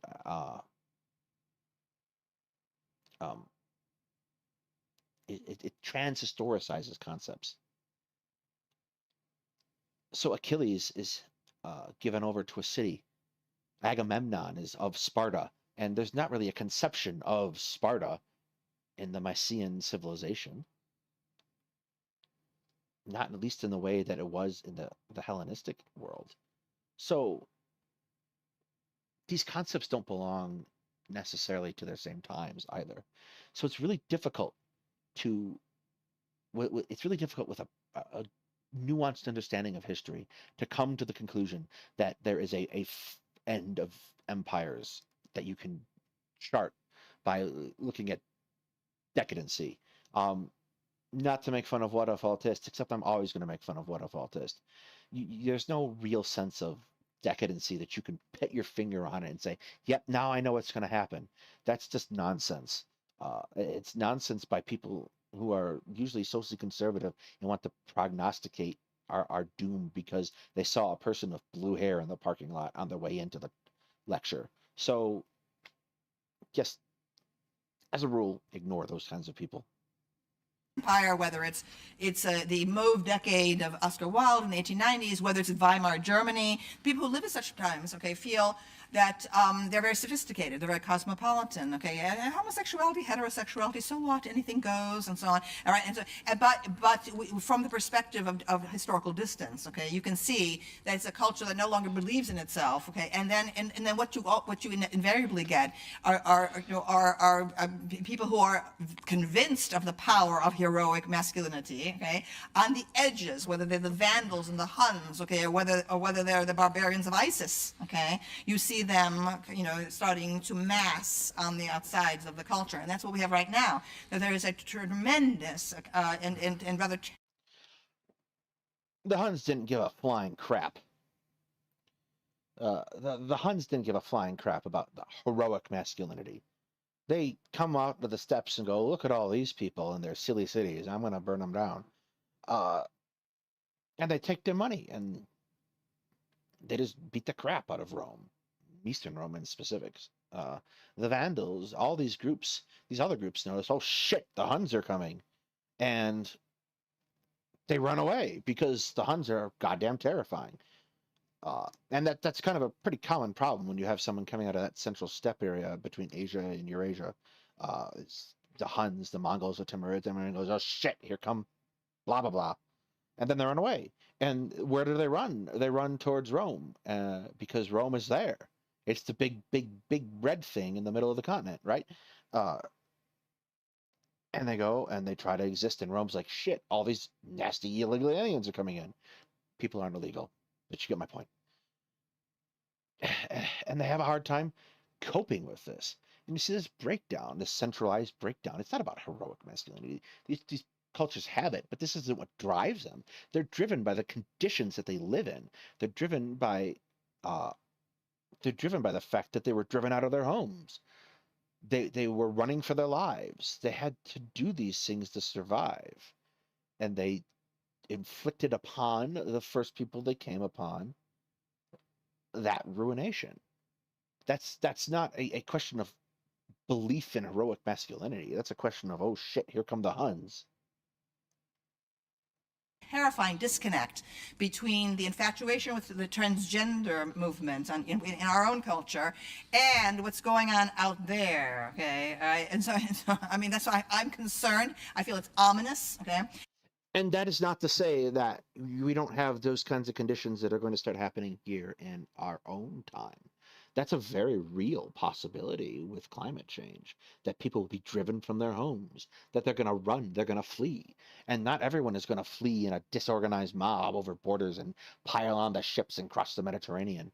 Some of them are going to grab weapons and flee into countries and take them over. It's inevitable. But it's not a problem that was created by LGBTQ people.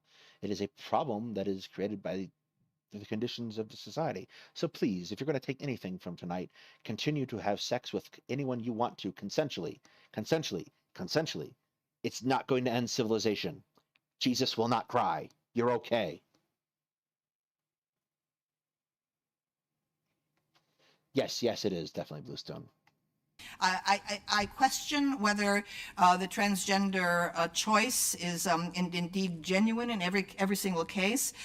Even more so, they connect that idea of the decline of manhood to the idea of a fall of Western civilization that's happening right now because trans people exist. You can even see this in recent tweets by badly bearded man Matt Walsh. And in a way, men like Matt Walsh are correct, but not in the way that he thinks. Trans people represent a fall of manhood in our society because we show how bullshit this society's version of manhood is. That there are ways beyond it, new ways to be, new versions of even manhood that can exist. But since this idea of manhood is what Western civilization, neoliberalism, and capitalism, as well as fascism, which dovetails with these systems quite nicely, all build themselves upon, of the man who goes out to work and has...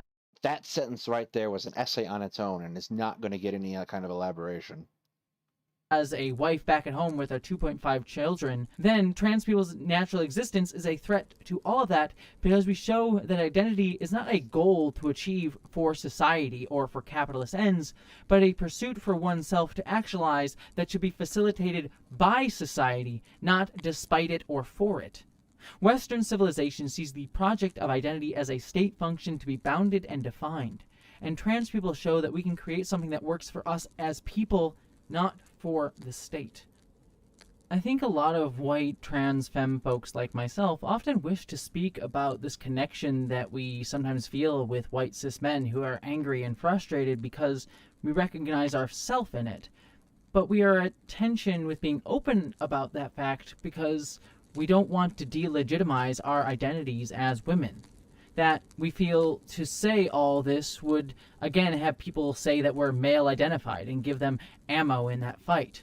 Trans women are not manly, nor are we men, but we are human, just as men are. And this system that we live in itself wishes to make it seem that men... Yeah, you have to recognize at the end of the day that there's a commonality to our human experience. Because we live inside, at least most of us that are in this audience, live inside of a system which enforces upon us certain expectations and roles. And there's commonality in that. There's a place to reach upon that without necessarily labeling the other person as anything at all. And within that, I think we should allow people to find a way out of that. But at the same time, understand that anything that you define yourself as identity-wise, is necessarily going to be bounded by that system because it is of that system. So, like, a woman is a woman by the virtue of the fact that we recognize the category of woman. If the category of woman was lemur and not lemur for male, then it wouldn't place the same epistemological burden, because it's just how we recognize that category. And that being the case, that categorization being fluid, means that absolutely you can change how you are categorized. You can even change your physical features to change how you're categorized. It makes perfect sense. It's also biologically sensible in the fact that intersex people exist in a sufficient number to have not insufficient medical research about them. Hang on a second.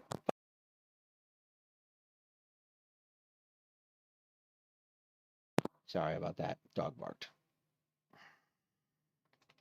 Men and women and trans and cis people or white and black folks are incapable of relating to each other. But we can, because we're all human.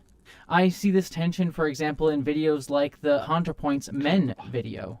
While I don't always agree 100% with Natalie, I think this video did a great job at articulating some of the same issues that I'm talking about in this video. Yet, doesn't go as far... It did. It's well worth a watch. ...to at least explicitly offer solutions or places that men can go to find new versions of themselves, because she doesn't wish to offer solutions as a woman. I think what would actually improve life for most men is a positive ideal of 21st century manhood, but that's not something I can give to you because, in case you hadn't noticed, I'm literally a f***ing woman. I can't mom you through this one, boys. You're on your own. She proclaims right in that clip I showed that she's a fucking woman, and she 100% is. But that video ends with that declaration, and she uses that to say that she can't offer solutions to the problems that she so intelligently understood and articulated about men and what men are facing. And to her, she can't offer those solutions because to do so would in some way deny her being seen as who she is, a woman. Yet, I think if we were to ask her, I think she would have many conversation starters about that topic, as many others do, because she understands inherently what it is like to wrestle with identity, with selfhood. We all do. It's a universal human experience, not just a trans one. And it's especially an experience that we all face when we all live in a system that denies us our right to self-actualize. So instead, we draw these arbitrary lines around us, not just for others, but to protect ourselves from said society and system that would attempt to subsume us and define us despite ourselves if we didn't set those boundaries against its limits. Yet, we are using its terms to set those limits, and thus we are still within its thrall. And by playing within its own boundaries, by using its own terms and boxes to define us, it allows the system... That was basically what I said. ...to set us against each other. It's not to say that there isn't a power dynamic within our society of men being more enfranchised and women being more disenfranchised and often given less power in the situations. But the problem is that we're both placed into this power dynamic in the first place. It's just creating the same endless cycle over and over and over again to continue to see the goal of trying to push men down and fight men and fight back against them. When the real problem is we should be stopping seeing anyone in having a power dynamic, as anyone being over the other. And this is why men are often so radicalized to see women, whether it be trans women, cis women, or anyone else, as the enemy in a fight or someone to dominate or control. When we're all just men and women, trans and cis and non-binary folks just dealing with the same inherent problem, the duality of just seeing black and white, like the binary stars in the sky. When what we need to do is think beyond this, because we're all fighting the same system that tells us all to be a certain way. We need to think beyond the walls that we're all boxed within. As I was editing this video, Andrew Tate himself tweeted something extremely relevant to it. As a man, you get to build your character. Life is like a video game. I'll never understand why most people decided to play the game weak and dumb. I'll never understand why you decided to have your character spend a stint in a Romanian prison. This tweet was honestly so perfect because it proved to me that I was on the right pathway with this video. Because I had used the idea of a video game character creator throughout this essay to highlight the default that men are supposed to live up to. That men are told to be the first character that you see when you jump into any video game's character creator. The default, the assumption, the base. And in a moment of self-awareness, seemingly Andrew Tate points out the fact that women don't even get to pick anything in that character creator. Yet Tate takes this metaphor to say that the only way that men should play every single game is to turn the sliders all the way up to buff and strong. Put all your ability points and strength nowhere else.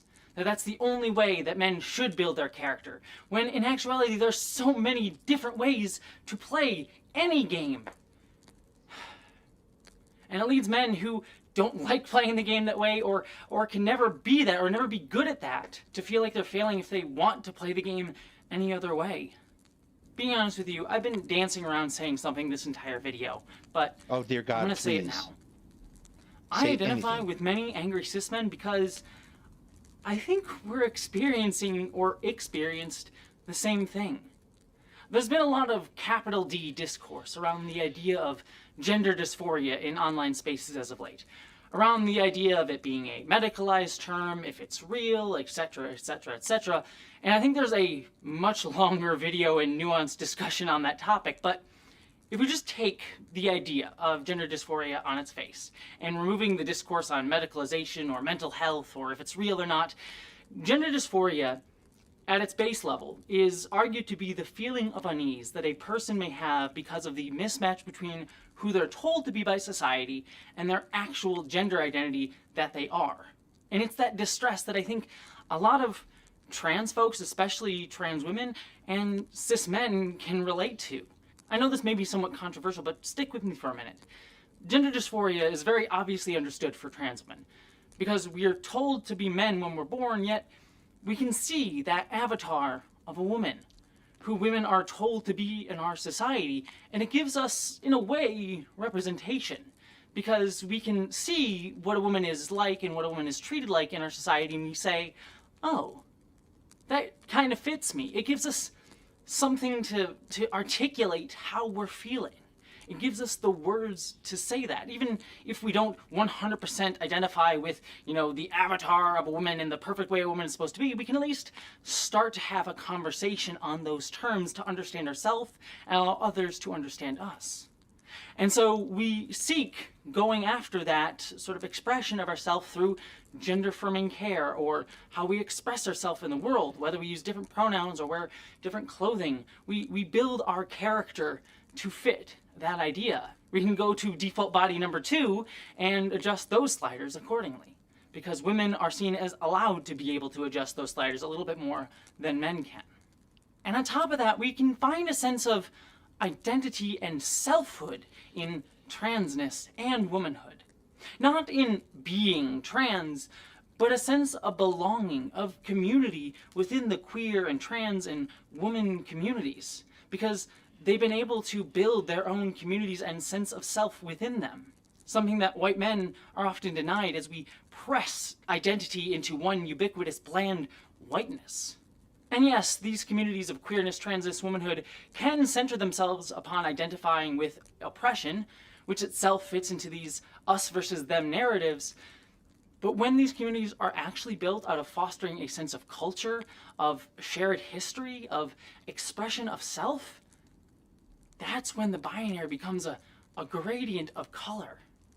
It gives you something to latch onto. It gave me something to latch onto, to feel like I was a part of, when for so long I was intentionally unable to have that due to being seen and treated and even believing myself to be, for a long time, a cis white man. Though I wouldn't have used those words at the time. Yeah, this analysis is heavily focusing, I think, on this concept of whiteness, which really only exists inside white supremacy. But like, other than that, you're essentially correct. But I would also say, probably more accurately, that what you're getting at is that a trans person has a sense of permissiveness in how they have identified themselves that does not belong to that traditional view of masculinity and femininity. The same thing can be largely accomplished by a person without necessarily embracing the idea of, or without ever coming out as a trans person or being trans, better by putting it, or what have you, or being feminine, by realizing that, again, like we were talking about last night, you are able and equipped and allowed to define things as you see fit. You can be the man you want yourself to be, because you are not locked into that system, because that system is notional at best. It is how people think you ought to act. You don't have to act that way. Time for it. I'd argue that cis white men who are angry, upset, frustrated, and feeling like they're not man enough are just dealing with as much gender dysphoria as trans women are. Yet, unlike trans women, they aren't given something to feel like they... I would have to ask someone much more skilled at this than I, whether or not gender dysphoria is strictly physical, or is it a large portion mental. I would imagine it's both. And if it is both, then that fits pretty well. They can express themselves through. Instead, they're just told to be that Andrew Tate version of masculinity, and yet they never can be. I highly doubt Bluestone that Jessie Gender would talk to me about this. The entire situation with Soul Bunnies put her on the defensive anyway. Never can see themselves or envision themselves being anything else. And so they constantly seek their own version of gender-affirming care to live up to that ideal. From balding medication to working out at the gym to taking steroids, it's the same thing.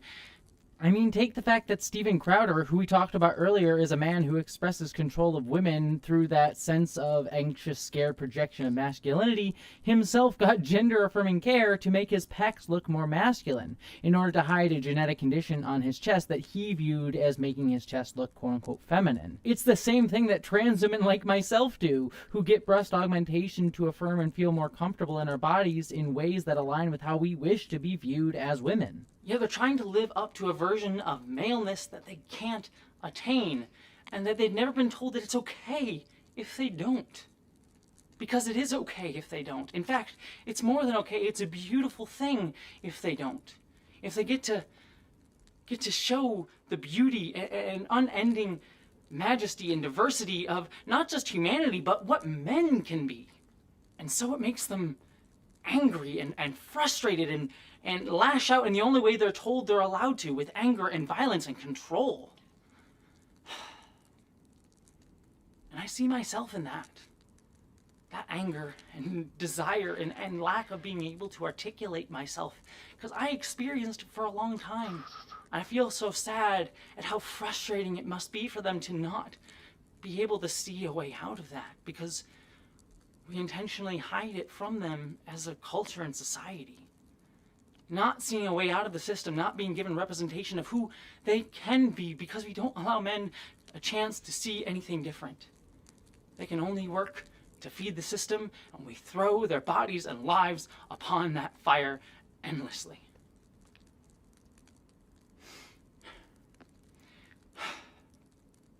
I used to identify with that struggle so much. That's why I identified with characters like the Joker and Rorschach in my youth. And how when I started transitioning, I began to identify with characters like Jason Todd from the Batman comics or Vegeta in Dragon Ball early in my transition. Men who were also angry at the world and frustrated and wanted to lash out, but started to reform, started to feel like maybe they could rehabilitate themselves, build their masculinity in a healthy way. But even those characters are stuck in an endless stasis of telling the same story over and over again for them. But then, when I transitioned, like fully, and had been out for several years and now almost a decade, I began to change who I identify with.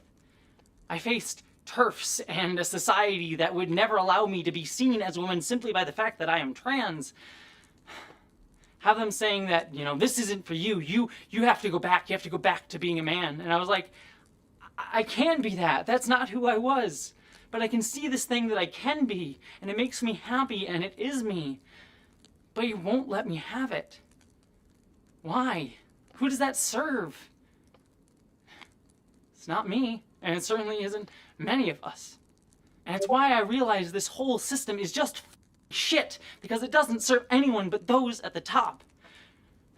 And it's why many trans women like myself and many non-binary people and trans people generally say, "F this system," that we need to take it down.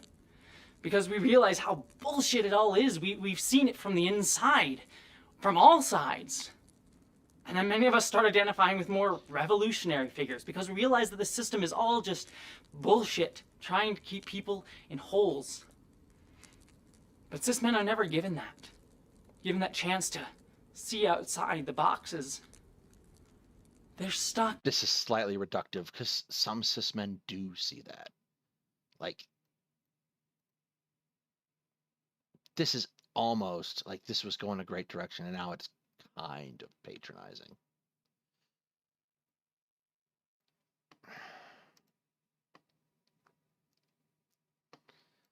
Just a little.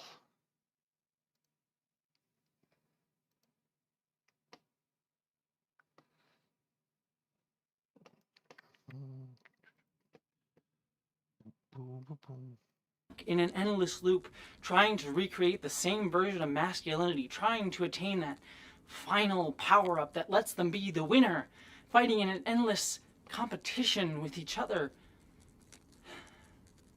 without realizing that there can be only one winner. And more than likely, they will never get to be that one. But that competition, that infighting, that lack of self-analysis fuels capitalism, which requires competition in numbers to level up. And it also fuels fascism, which itself requires an endless desire for fighting, war, and death of us versus them binaries, men versus each other, men versus women, cis versus trans. Over and over and over again, we fight each other because we only see binaries, not the systems that create these dualities in the first place. We only see the character creator programmed for us, not the game's failure in providing us with more character options. All right, we're going to take a short break.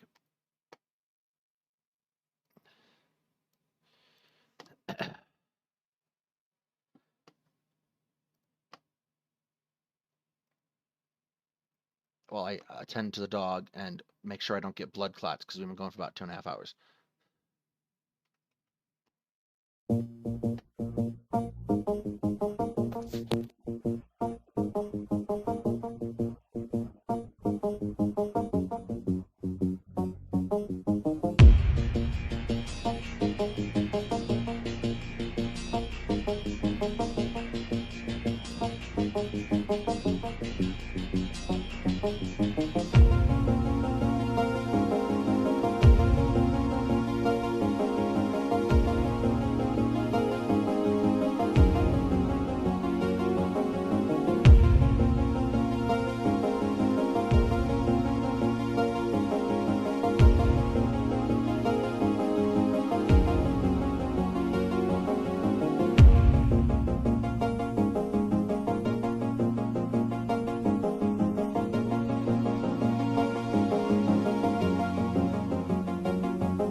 Okay, everybody back. Everybody stretch. Onward we roll. So, how do we envision something beyond it? How do we envision escaping beyond the binary of the black and white stars that we're only told to see? And begin to recognize the gradient of colors of the universe above us.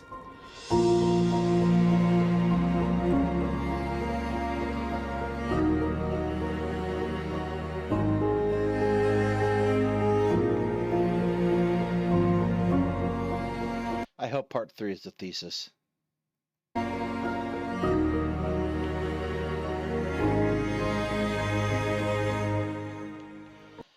There's a degree to which Bluestone, I think we can say that we can have a category without defining that category in solely by what it isn't. So you can have man, you can have non-binary, you can have woman, and it's just a place to rest as opposed to a key component of what are you looking behind that bookshelf for, dog? Come here. Lay down, Bubba. Yo, you good boy. You good boy. You can, and if that's gender abolitionism, which I don't technically think it is, have sort of a place to rest that might not necessarily. Bubba, that is not a place to play. Come back. You're gonna get stuck. Good boy.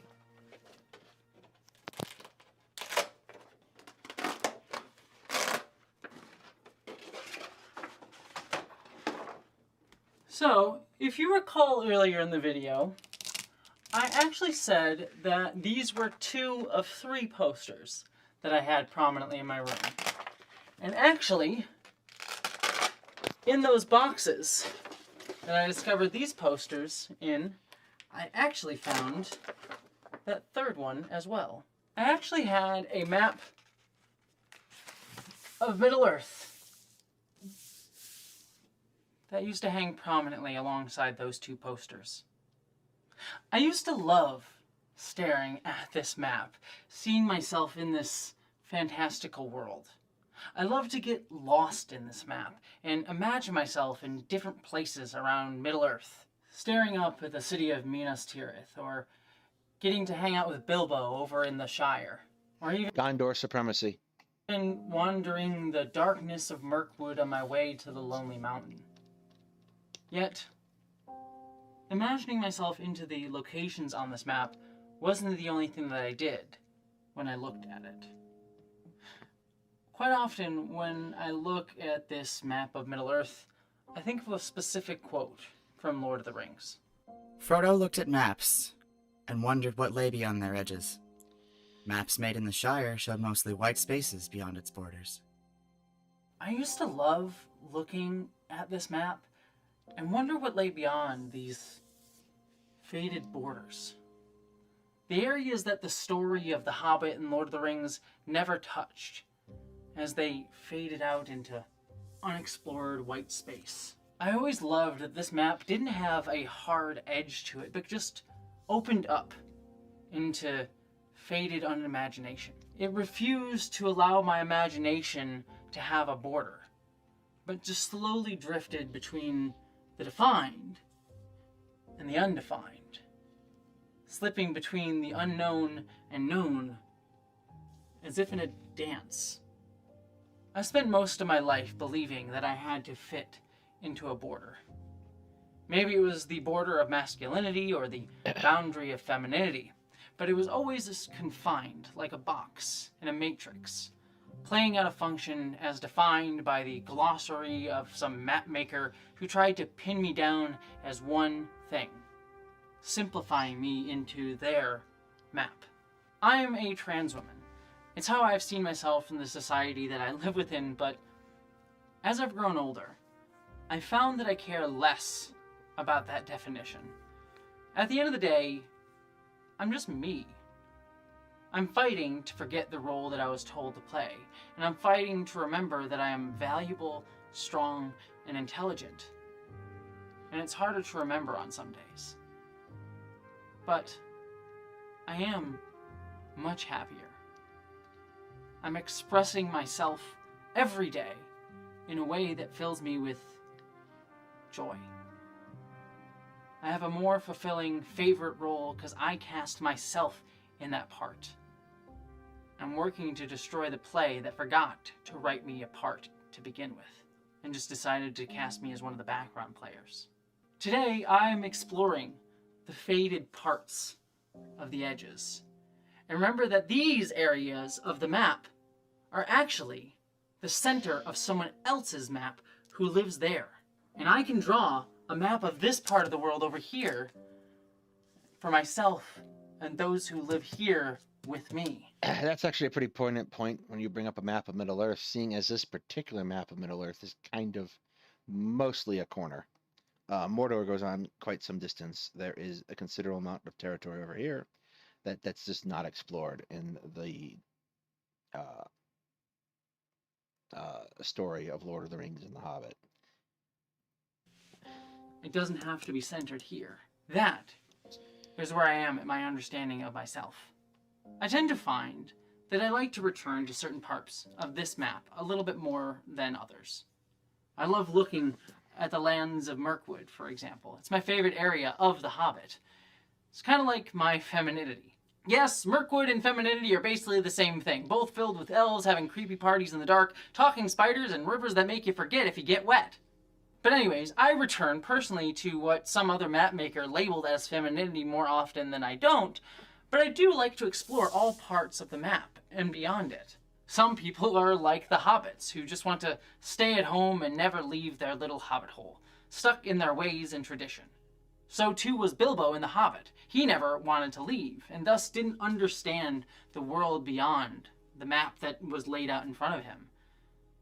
But he found that going out, exploring the map that he had always looked at but never actually got to see for himself, and exploring who he was within those contexts, that helped him discover more about himself.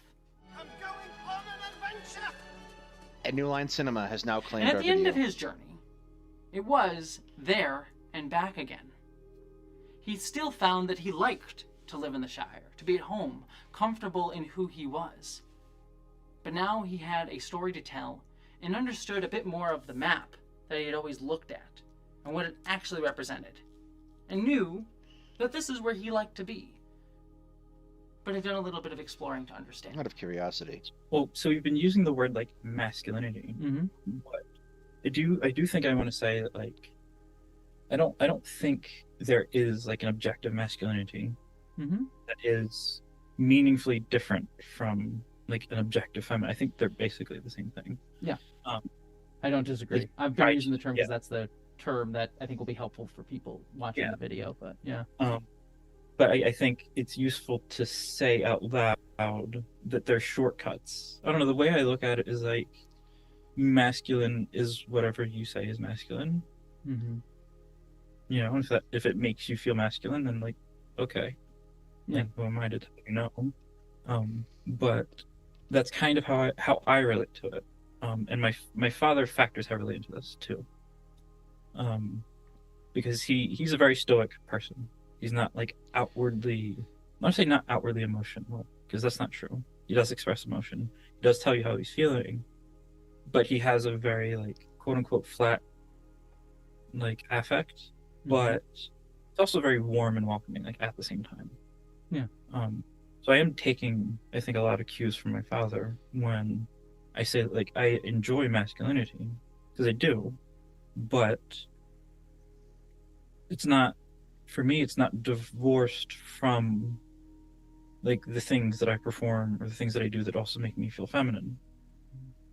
Like it's very much like a back and forth. It's very much an interplay where like it's so strange because I started to take estrogen, and then a little while after things started changing, like especially like when your skin softens, like the skin between my toes softened, and I actually got kind of mad because I was like, none of you told me that this is what this does. Like, this is amazing. I love that.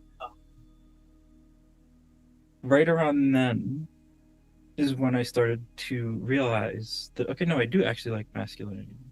And it's strange because like leaning into like femininity or leaning into more feminine stuff actually allowed me to circle back around to like masculinity.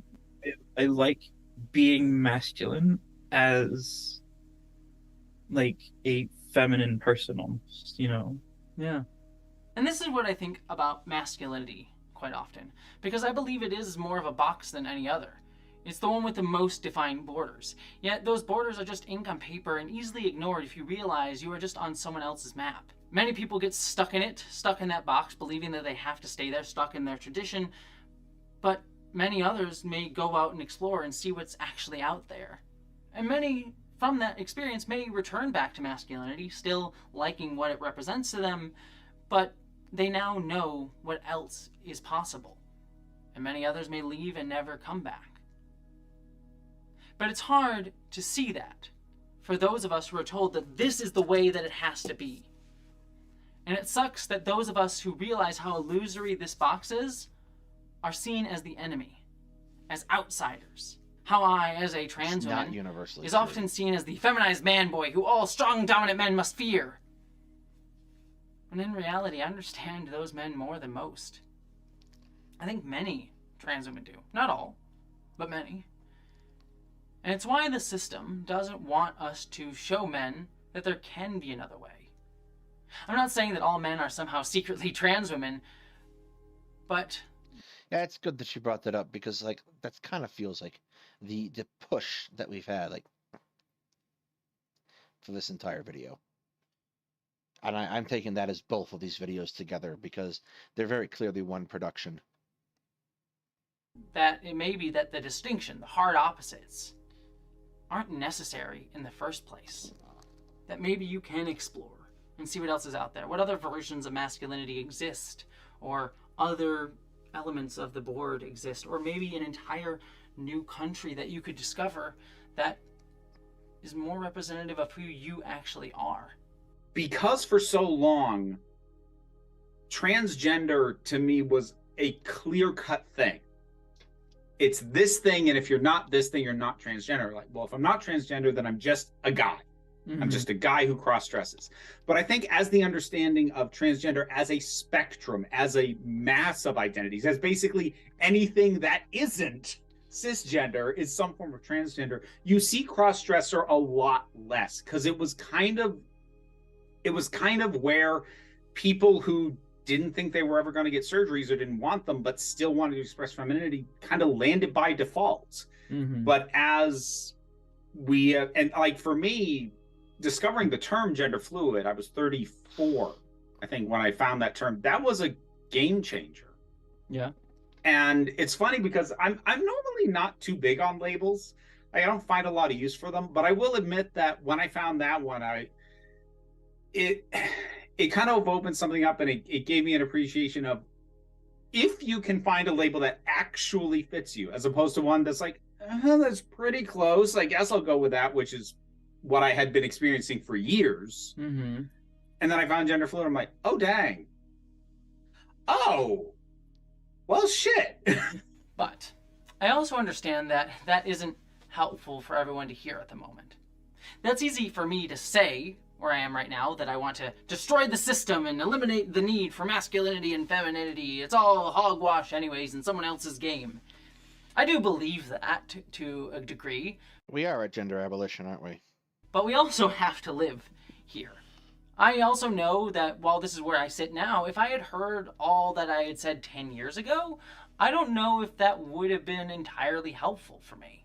It might have been, I don't know, and hopefully me saying this now is helpful to many of you hearing it in this video.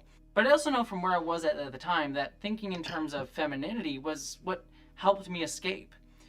Femininity, in its framing as something distinct from masculinity, it allowed me to see something different in a way that our society often doesn't. Ideas of non-binary or gender fluid or things like that, for many people, are inaccessible terms that don't have any meaning to them.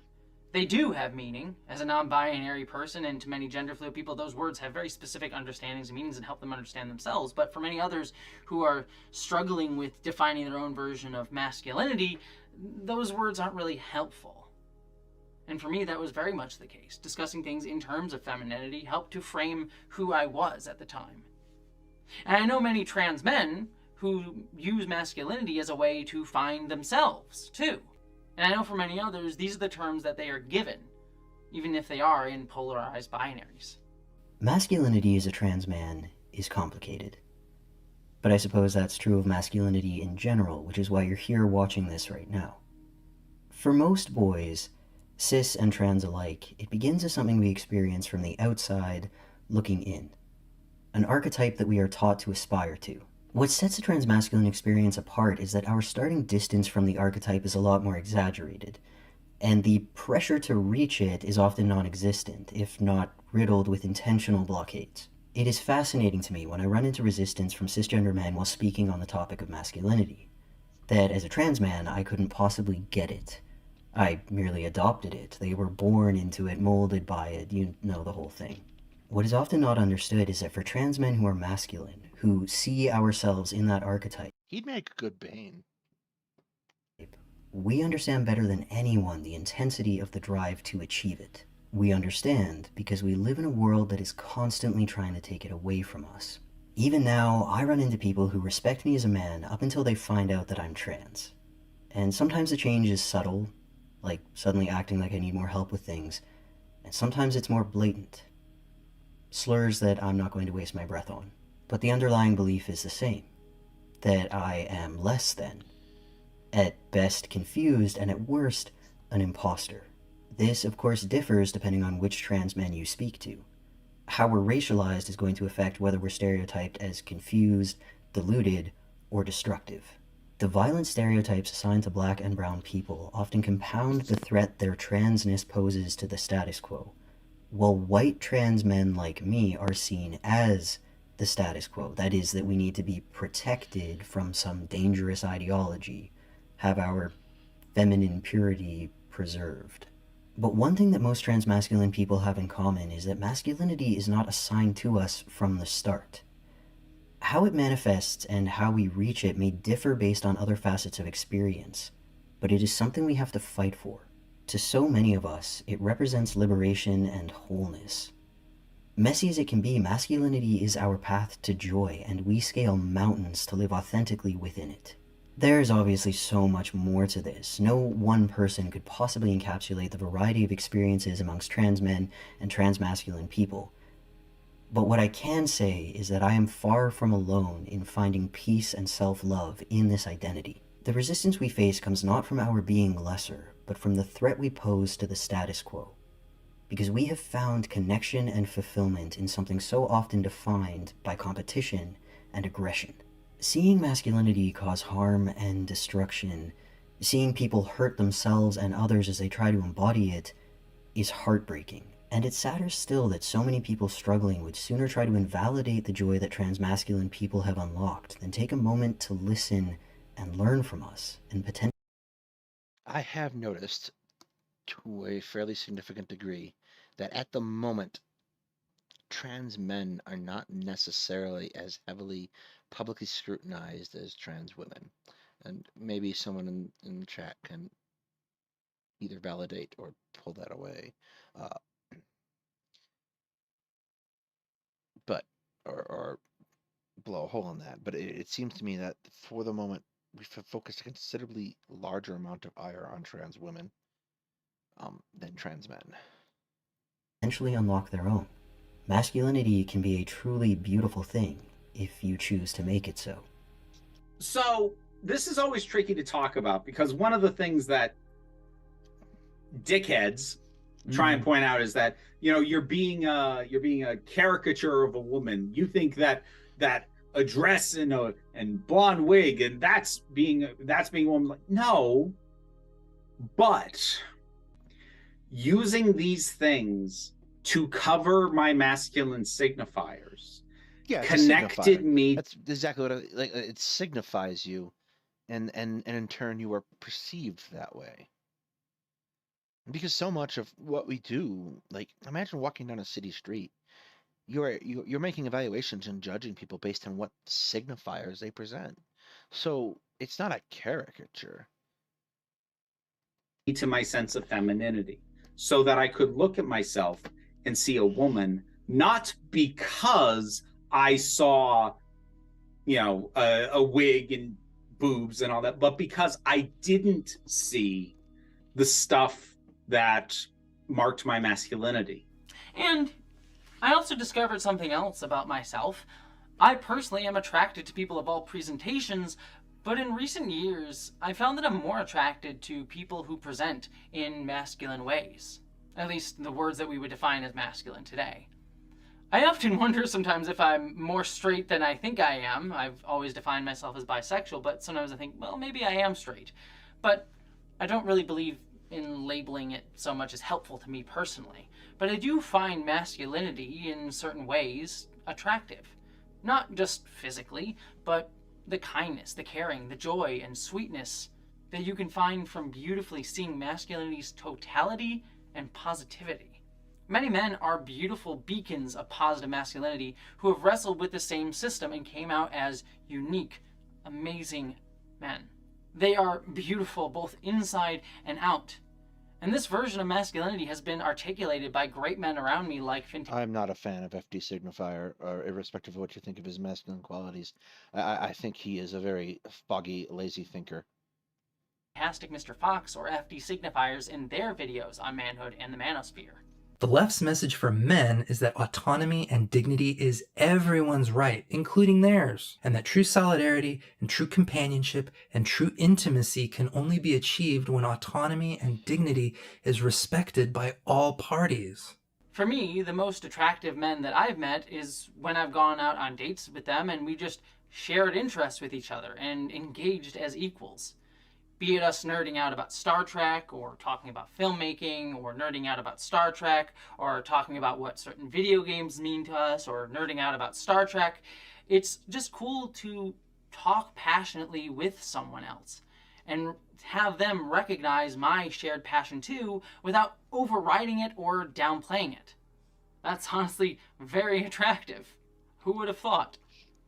I can't tell you the number of dates that I've been on and had a dude, often a cis dude, try to explain to me the inner workings of a Galaxy-class starship as if I was too silly to understand it, thinking that I could never understand what real Star Trek was. Like, dude, I've forgotten more about Michael Okuda's starship schematics than you will ever know. Funny story, I actually used to have a box that contained every single deck. The blueprints of every single deck of the Enterprise D. I don't think I have it anymore. That was pretty cool. I wouldn't pretend to know the inner workings of a Galaxy-class starship, but man alive, is it fun to... There used to be a really great Star Trek encyclopedia, too, that my school library had that I checked out all the time. Oh, I know about the rubber ducky room. Do you? A man who will share in the love of knowing about the rubber ducky room on the Enterprise D and is as excited that I can bring it up that they are in having known that knowledge and not feel emasculated about that. Now I feel embarrassed.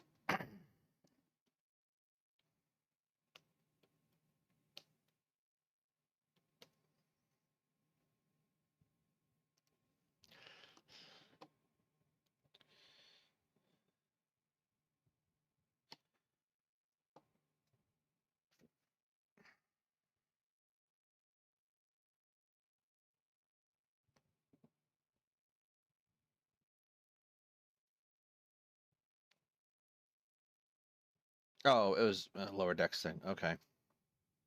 That fact. That's really cool. And I'll be very frank here. It's not just romantic or platonic or emotional, but physical too. I like having sex, quite obviously if you see my videos, and being physically close to men specifically. When they see me in partnership with them in that space, not just as an object to be used. We in our society try to push this idea of an alpha male, hypermasculine, sexual Chad image, as if that's what's most desirable. I suspect a number of people are starting to get away from that concept of alpha and beta because they've realized how unbearably irritating they sound when they bring up stupid shit like that. And you are unbearably irritating if you bring up crap like that. But I don't really find that desirable at all. Maybe every once in a while if I'm feeling weird, but for me, Actually, one second. I have a poster of this. Men like Pedro Pascal are the cutest men that I know in the public sphere right now to me. And Pedro Pascal isn't like a physically muscular dude. He's definitely fit, but he's not beefy either. And I'm attracted to his playfulness, his earnest kindness, his thoughtfulness, his nerdiness, and the fact that he is very confident that he is attractive. Daddy is a state of mind, you know what I'm saying? I'm your daddy. And so now I have new posters to put up. Because I'm weird like that. And I'm using the public-facing example of Pedro Pascal because I don't want to talk about people that I know in my real life or things like that. But being open, I've had sex and romantic relationships with many types of men. And honestly, the super muscular dudes that I've had those relationships with, frankly, don't do much for me. I mean, honestly, the best sex I've ever had was with a heavier set man years ago who just paid attention to me. And then I paid attention to him and we both had fun. And for myself, I see my... There was that bit in Scrubs, second to last season, where what's her face, Denise? I forget the actress. Yeah, Chubbo's Try Harder was her joke.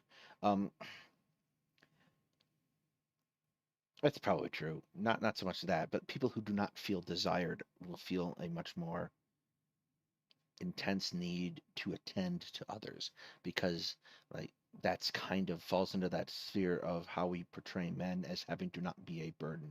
So they have to be more attentive, more concerned with the satisfaction of others in order to not be that burden. And how's it going, Job Car? Myself not run away from elements of who I am that I felt I needed to reject to be seen as a woman, but instead accepting parts of myself that others may see in this binary distinction of masculinity, but I don't really conceptualize that way. Creativity, confidence, strength, protectiveness, assertiveness, and a desire to take up space. These are core values of who I am.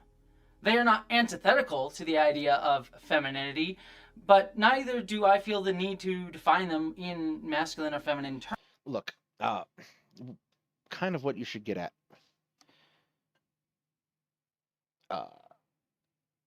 Kind of what you should get at, just in general, is you will find much more satisfaction in your personal relationships if you embrace the concept of not centering your relationships on yourself.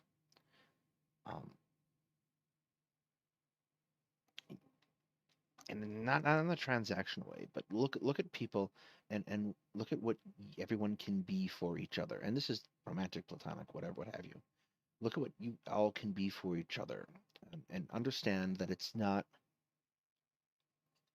what you put into it you should get out of it type thing. It's what you can experience together in partnership.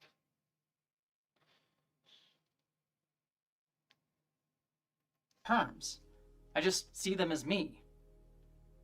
There is a beauty in humanity, and thus we find beautiful ways to make these things that try to pigeonhole us become beautiful too. The society around us tells us that masculinity and femininity are at odds or have to be opposed to each other, and yet ultimately these roles are unable to grasp the totality of human potential, of who human beings are wholly. And we all intrinsically feel that. And we try to define it in our own ways with the language that we are given. So now, like, being into adulthood and having a little more control over like the people in my life, I don't know, I guess I've kind of moved on from that. I don't feel so much like disdain for masculinity anymore. And actually I'm starting to like kind of see myself in a lot of queer masculinity. I've been listening to like a lot of, bands with like gay singers or whatever, and kind of like hearing their self-expression being like, oh my God, that's so graceful, that's so elegant. And it's not, something that I think I'll return to in any substantial way. I'm very happy as a femme. I guess just sum up my feelings on masculinity. It's like Good for them, not my thing. Yeah. I see men who walk this path towards dehumanization and hatred and anger and violence. And I struggle with knowing that that happens. Don't get me wrong, I will fight to protect the vulnerable, the people that those violent men often do damage to. I know, or at least work to always know, where my energy must go and who I must advocate for, and that's the most vulnerable among us, those upon whom violence is often enacted upon. But I struggle because I understand very clearly the path that those who cause those violences are walking. Because I walked the same path for a long time. And I also struggle even with the fact that even though I've written and tried to articulate in this video, there will be those who will watch this and not have any empathy for me, but just see me as hating upon men. I don't hate these men. I understand them. I don't feel that you hate men. I feel you might dislike the concept of thesis statements. And I do wish to do what I can to stop those on that path and give them a better one, to show them a better one, because I was shown one by sheer chance of who I am.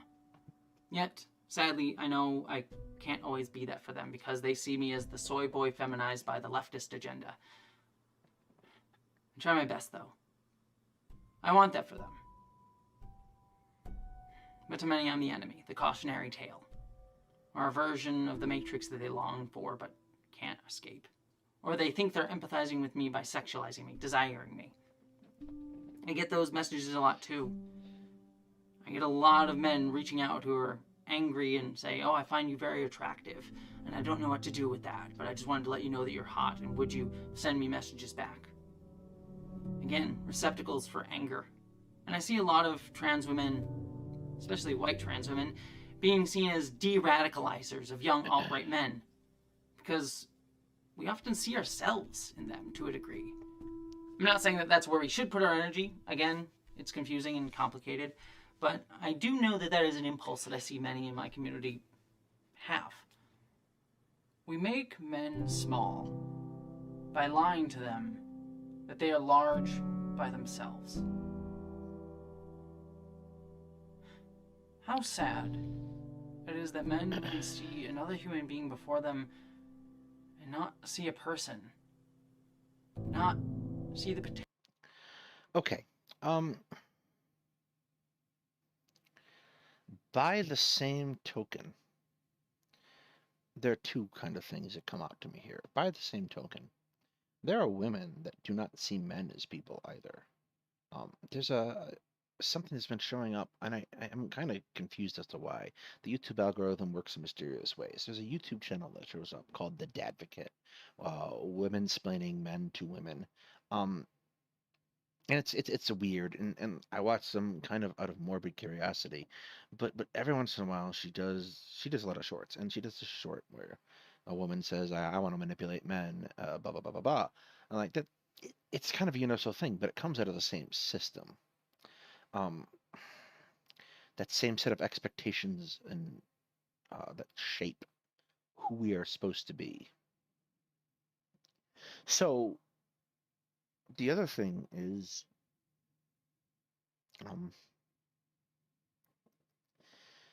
the praxis of de-radicalization is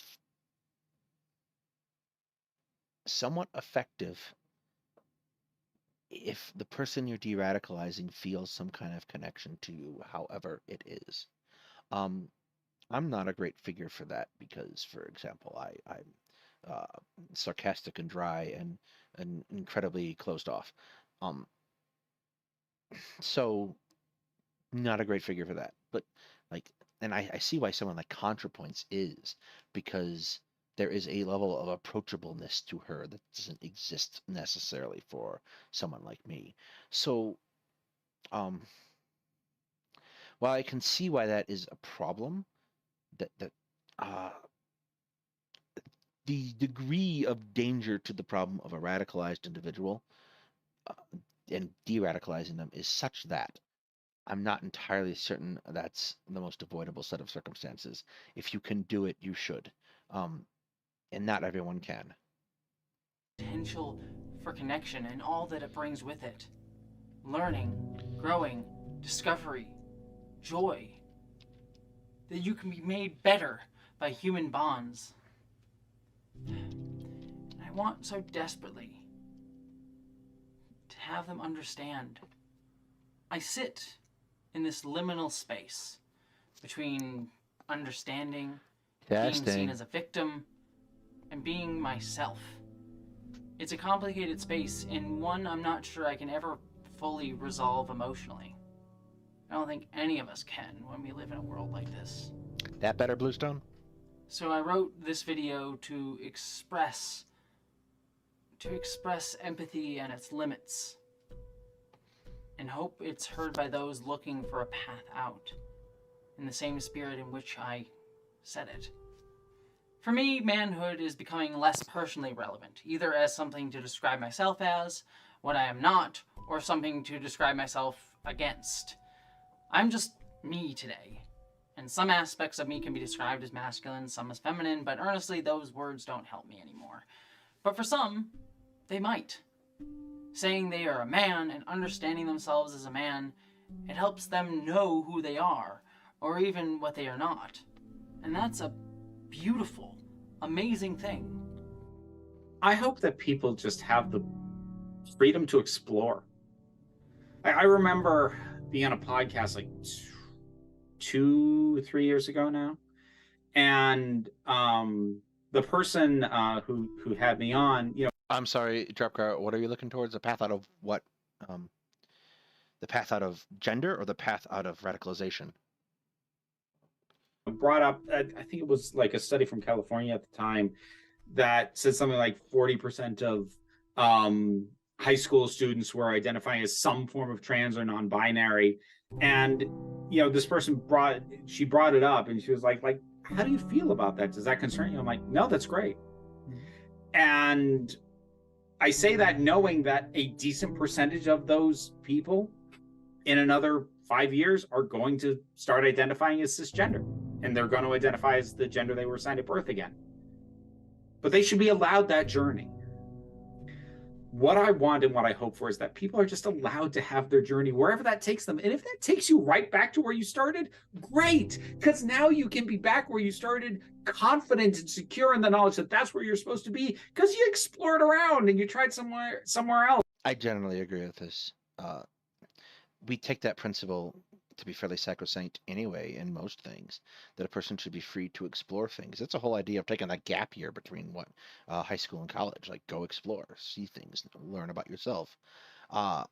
Why would that not be any different for your expressions of gender and sexuality? It makes no sense to me that it wouldn't be. You moved back to your hometown because you realized, you know what, I'm happier here. That's fine. But I just want people to feel safe and confident that it's okay to explore and discover themselves. Good evening, Titan Uranus. Elves. But we live in a world and a society that tells us that manhood is a prescriptive term. Something to live up to become, to be. The same with womanhood. Yet with manhood, it's a status to attain. A goalpost we, and by we I mean everyone, not just men, will never reach. And yet many of us realize that that version of manhood will never be attainable because we never could have attained it in the first place. But many cisgender men feel that not only can they attain it, but that they must attain it or be failures. And to be a failure in a society that is so callous that it disregards anyone deemed to be even slightly less than who they are supposed to be to serve the system, these men constantly face anxiety. And it comes out in anger, abuse, hatred, self-hatred, violence, self-violence, and depression. What if we stop seeing masculinity as its own gravity well and black hole that we constantly orbit, but see gender and self as a galaxy upon which masculinity is but one center of gravity among numerous, one part of many different planets of gender and self that we can find ourselves orbiting, and feel many of their gravitational pulls more strongly. And some of us will actually feel it so strongly that we'll land and live and build a home on these different planets. build a life. I think landing in it inexplicably on a planet is called crashing. It technically wants to be avoided. Some will never land on these planets and just orbit around and find joy in that as well. And some will just free float throughout the galaxy, exploring what they can, and enjoying themselves out in the vastness of space, and loving what they can find and explore. And what if beyond that we realize that there are actually two versions of masculinity? One version of masculinity is that black hole that sucks into it, consuming more and more only for itself, only growing bigger because it has a need to consume and take up space in competition with all others, wanting to take up the entirety of the galaxy with its mass. But the other masculinity is actually a lush, verdant planet. One that is centered on protection and growth and strength of the heart and soul. And what if we realize... Wait, strength of the heart. Are we going to start the Enterprise theme song? That black hole version of masculinity was actually mislabeled as such by a map maker who wished to trick explorers into feeding that gravity well by falling into it, so that he could be the only one that got to draw the map of the galaxy, with that black hole at its center. And what if we fire that map maker, and instead of feeding that gravity well by sacrificing more of our best explorers to it, we have them instead go and explore this lush new planet? What if we did that?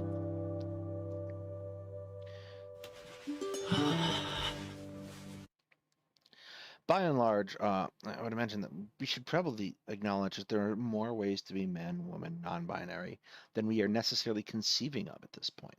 Like, isn't that why people come up with concepts like xenogender? Because they do not feel that the current systems, now we've just chat. I've just been stunlocked by chat. Excuse me. Isn't that why we come up with concepts like xenogender? Because we do not feel like the current systems of description are apt. That we have a massive range. That there's not just one or two ways to be masculine, or a toxic way to be masculine, or etc. That we have a multitude of ways to express ourselves and still be able to claim that label.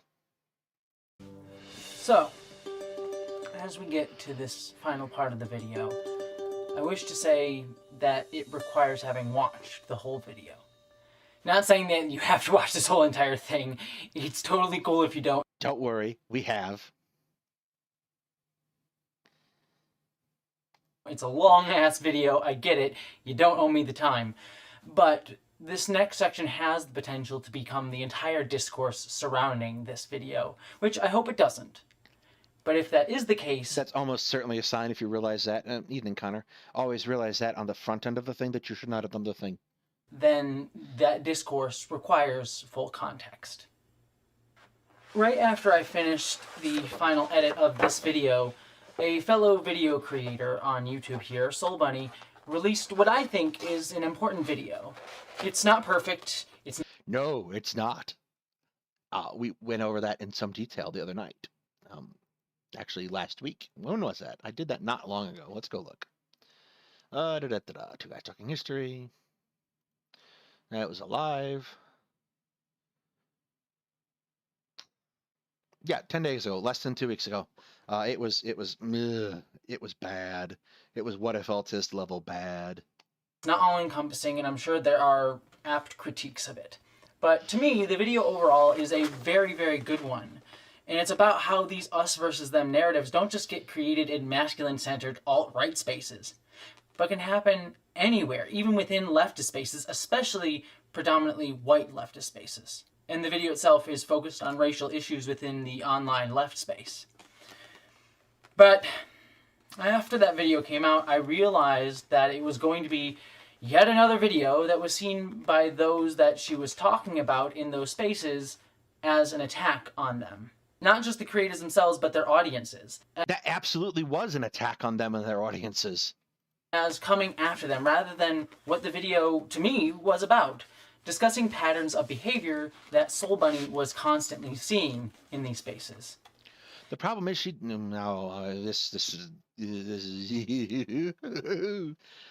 okay. And this is something that I see over and over and over again with especially marginalized creators.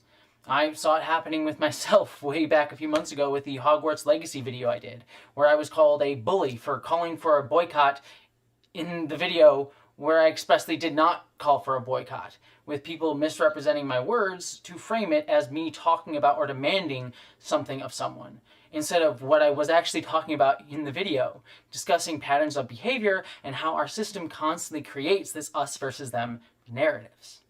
Take this clip. Because all these controversies and conversations have all centered around whether or not you should support the Harry Potter franchise, about whether you should buy things like Hogwarts Legacy or any Harry Potter media.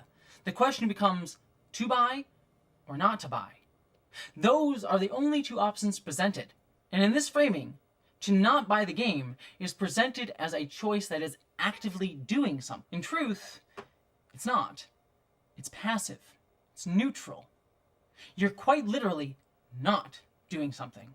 All you are doing is just not actively giving money, and more importantly, continued attention and relevancy to a hateful and harmful figure.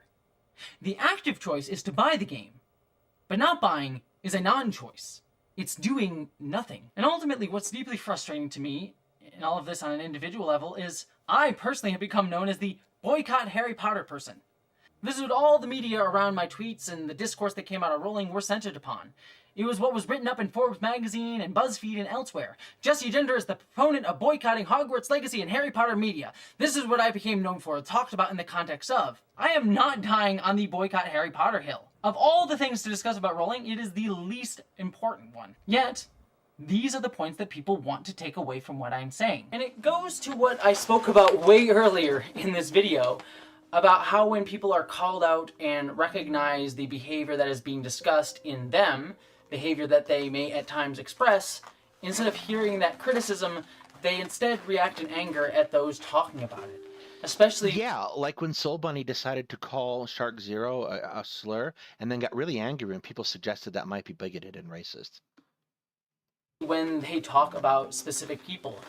Even when those calling them out are not doing so in vitriol or anger. And if we're referring to the Soul Bunny video, that video was full of anger. Like, non-stop anger. The utter dismissal, the complete dismissal of Vosh as being capable of contributing anything to any discussion. Not even qualifying that Vosh might have something to contribute broadly as a discussion to an issue from his own personal perspective, but that Vosh might not have something to contribute to a discussion about being trans, was absolutely done in anger. And it was also the exact behavior upon which Soul Bunny was pretending to call out and doing it to someone else.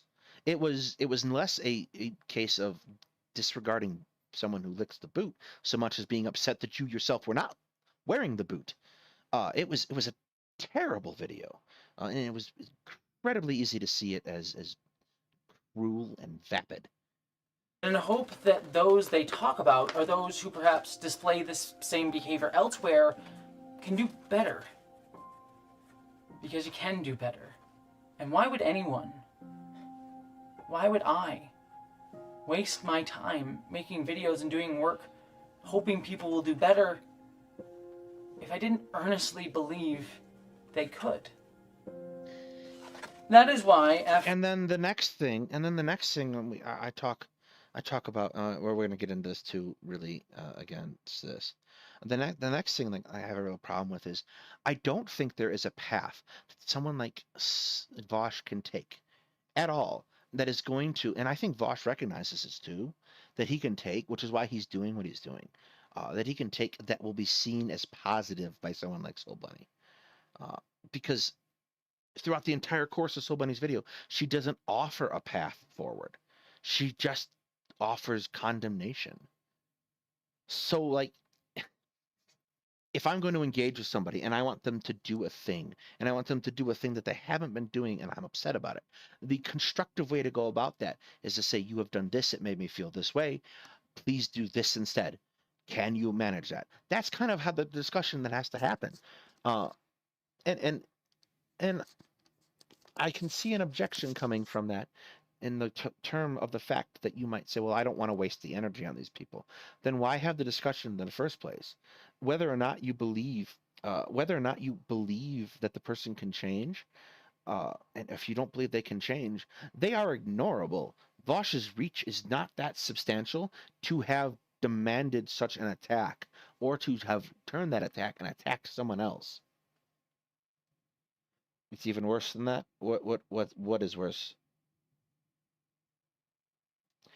That's kind of the general thing. Yes, explicitly doesn't want them to improve. That's kind of the general thing you can take from the criticisms levied, because there's, like I said, no pathway out. It's not a constructive way of addressing that situation. And whether or not you think you should spend the energy on a person constructively or not, I have the option not to say something. Yeah, that's what I said. She wants to be the one wearing the boot. I have the option not to say something ultimately too. Like, I don't have to engage with the creator. I don't have to turn around and do a thing. There's an advantage to me as a creator for doing it, obviously. The stuff where I dunk on What If Autist is easily some of the most popular stuff on this channel.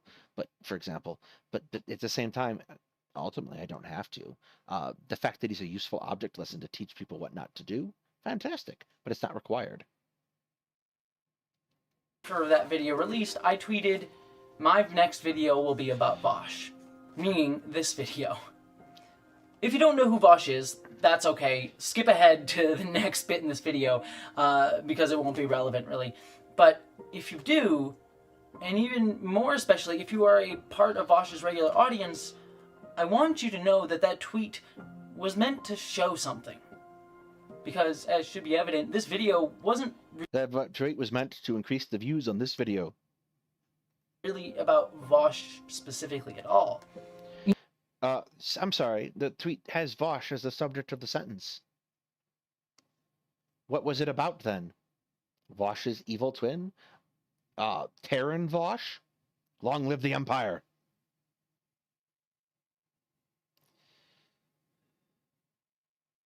It was about him in the sense that this discourse around what the left can do for men was in part started by him.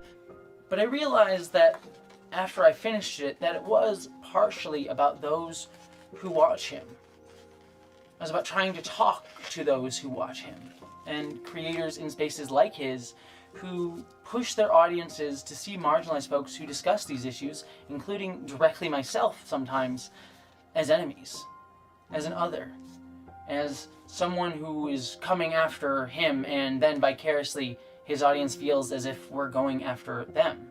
And it's because I and others have tried to speak about creating a more constructive space, a space that is about building up and listening to community. I bet you if you wanted to talk to Vosh's audience, he'd talk to you. Just a thought. Maybe not now, but before, maybe, possibly. He's outside of the ones that we are a part of. Not tearing each other down, but one that requires calling out issues with continual patterns of behavior. Would you not and I don't want to get into litigating specific experiences because it will just be a whole thing, and I'd recommend Soul Bunny's video for more specifics on... If you're looking to Soul Bunny's video for more specifics, then you're going to be sorely disappointed. Those situations.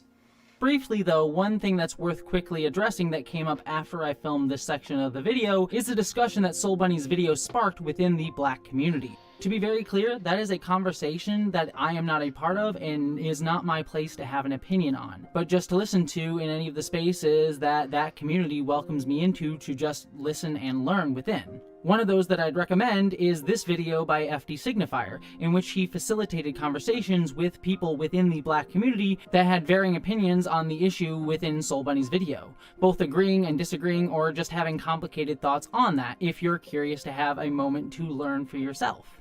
For me, listening to this entire conversation, I will say I've learned a lot, especially in how I should navigate these conversations in the future with my platform in ways that FD openly criticized within his video in a really fair and honest and I think wonderful way. There is no one definitive opinion, and it's not for me to go into another community to praise nor condemn nor opine on any of it because it's not my place to do any of that, and I would encourage anyone outside of that conversation to do the same.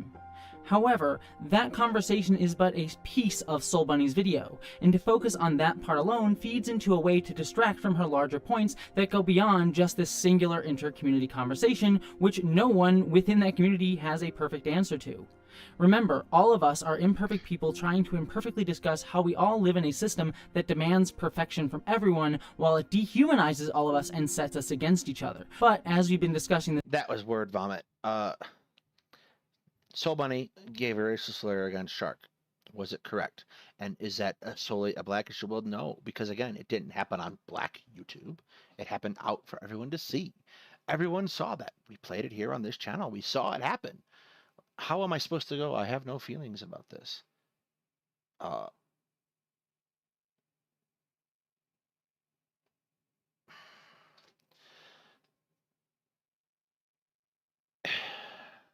have a hard time with the concept of exclusion. It feels like we spent 60 years trying to pull down the colors only water fountain signs just to put them back up for specific moments. And like, why should I not want both Soul Bunny and Shark to be treated with dignity and respect? I should want that. And I should want them to be able to treat each other with courtesy as well.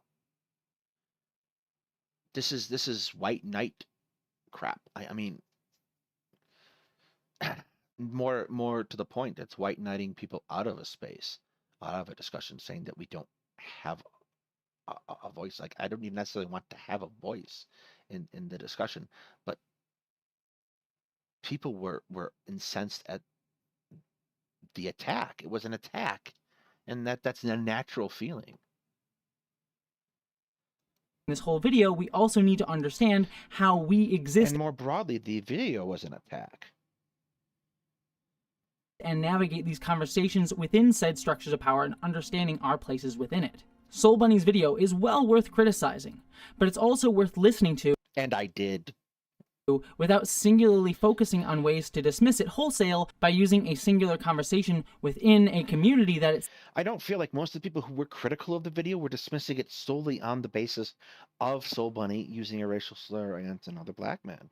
I think they were broadly like every time I stopped the video, I was trying to point out that we weren't seeing anything. Like, nothing was being said that you could do anything with, that you could analyze or critique, because it was just vague, wishy-washy nonsense. It wasn't hard video essay, like, supported topics. And particularly as I started watching other people's critiques, and for example, apparently there's a large segment of Demon Mama doing a talk about Shark Zero's actions. That apparently Demon Mama disavowed, that she said she no longer stood by. It felt like this entire video that Soul Bunny put out was incredibly bad faith. Just quote, tripping, combining the implications it put together, the fact that it expected of you to understand how to do a thing, and this is the most generous interpretation I can come at. It expected you to understand how to do a thing that she's saying that most people are not capable of doing, without explaining to people what the thing, adequately explaining what the thing is and how to do it. And that's not how you engender people on your side, because if you do not give them a path to do what you want them to do, they will not be persuaded.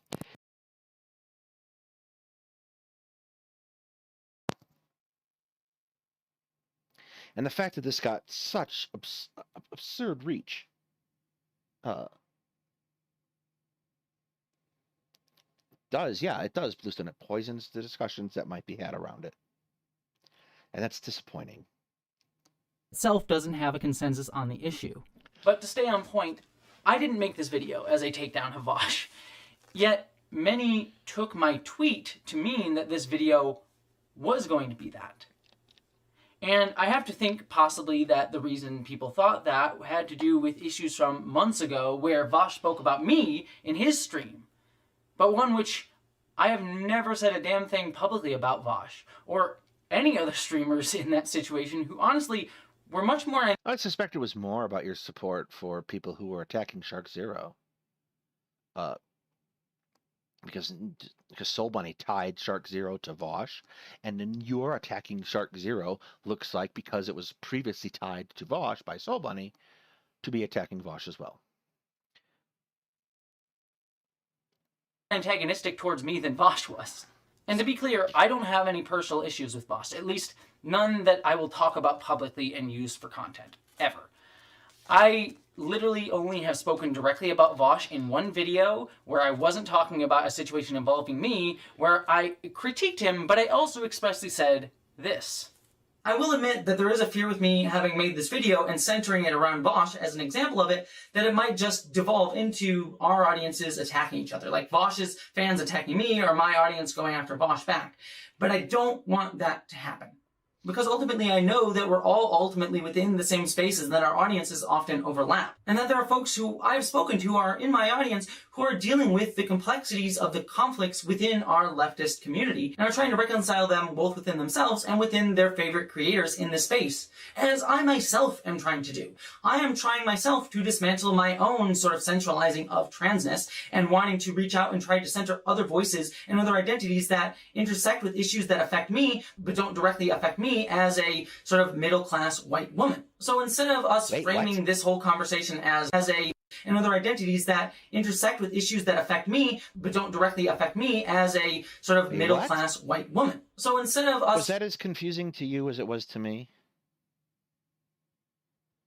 Framing this whole conversation as, you know, me versus Vosh or debate bros versus video essayists, let's use this instance to create conversations as best we can. And so ultimately, I wish everyone, even those who took issue with my points or felt I missed something here, I wish you all the best, and I wish to hear your thoughts, my friends. Yet, many assumed after that tweet that I had beef with him. Some even went back to characterize that video that I just showed you a clip from as a takedown piece of Vosh. When even Vosh himself, and fair to him, admitted that it was a good critique on one of his streams. Yet people assumed still that I had beef. And that this video would be about that beef, would it be about litigating all the ins and outs and the tiny pieces and nuance, da-da-da-da-da-da. I don't care about any of that. I don't have beef. But the assumption that I did, and that this video was going to be me going on a moral high horse despite zero context, is what interests me. But what surprised me was because my tweet had then been taken into this us versus them framing, was when people started to attack me, call me sick, slurs used against me, people saying I didn't care about transgenocide despite having made several videos on this channel about transgenocide and tweeted about it numerous times, and also the fact that trans people shouldn't have to make videos about our own genocide all the time. And I'm not calling those people out. Again, I'm not here to, go about the drama or to say Vosh audience bad or Vosh bad or anything like that. The point I'm making. This feels a lot like when FT Signifier said, I'm not saying Vosh bad in that last drama video you made a couple months back. Here's the thing. Twitter is already bound to be misconstrued. You have a limited amount of space to put things in. Putting this tweet out here is not a tactically smart move because it's easy to take whatever it is. So you're basically sticking your thumb out in the middle of the road and getting upset when people run over it. And that comes back to this is kind of similar to what I was talking about in the Soul Bunny video when Soul Bunny's talking to that author and she says, I liked this tweet from Keffels a year later about the thing that upset me the first time and people did things they didn't like the first time and then they did the things again. You can't walk into the bar and Wrigley and say the Cubs suck and get upset when people throw beer bottles at you. What's up, Bubba?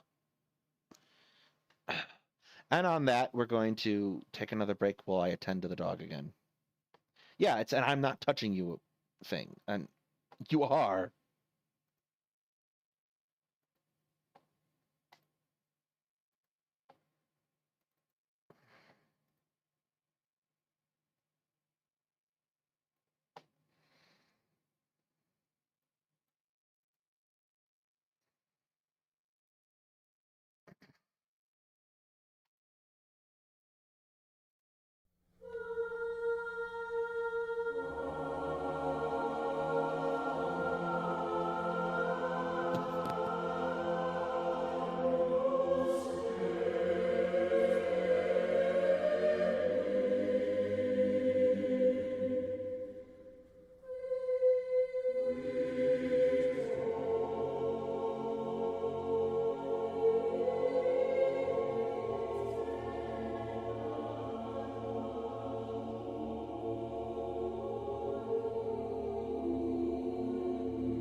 right. As soon as I turn off the music, we're back. That was quick. Thank you.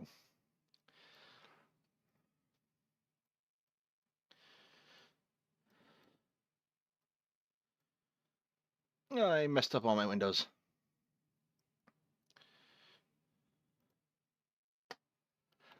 Is that by simply saying I was going to talk about someone who has often framed, and to be fair, been framed in constant antagonistic narratives, was instantaneously put into an us versus them narrative, and then anger and vitriol. You didn't... That's not fair. That's not fair to those people. You laid a trap, and they fell for the trap. Okay. That's not fair. Vitriol and hate was directed at me, when I have said nothing is part of this whole discussion. In actuality, I don't care about Vosh. I don't say that to be dismissive, or to be cruel, or to be mean, or to be negative. I just honestly do not care about him. And you'll see why in a moment. I'm not here for drama because that's unproductive. I will never make a Vosh takedown video. In fact, I pledge right here and now, I will never mention him again in a video, ever. But why I do mention him now is because of those I do care about. Who I do care about, who I care about very deeply, are those in his audience. Those in this online community. You mean the people you provoked? Those people? Come on. This is transparently bad. That I am but a part of. Of anyone who falls constantly into these us versus them narratives. Not just on Bosch's channel or the Debate Me streamer sphere, but in video essay channels, in our personal day-to-day life, everywhere in our society. The people who attacked me are the ones that I want to talk to hold a mirror to say, look at what you're saying here in the messages like the ones that I'm showing on screen, using sexism or denying my transness or ableist slurs towards me, an autistic woman, or using transphobic narratives of a trans woman being narcissistic, dehumanizing and sexualizing my body by using transphobic AGP narratives. I had someone subscribe to my Patreon to then create an AI-generated summary based on the YouTube-generated captions of this video that you're watching because they didn't wish to watch the whole thing, to then use that to assume I was stoking antagonism with the video. I also had people subscribe to my Patreon to get the video and then publicly post about it saying, how did we get the video? Well, we have spies everywhere, which feels like the effect is attempting to make me distrust my own Patreon community, the community that provides me a financial and community support structure, which then works to isolate me emotionally from that very community that supports me. You needed to do none of this. It improved this video not at all.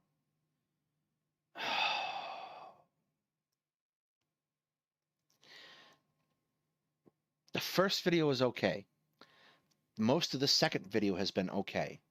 This, though, this is really disingenuous.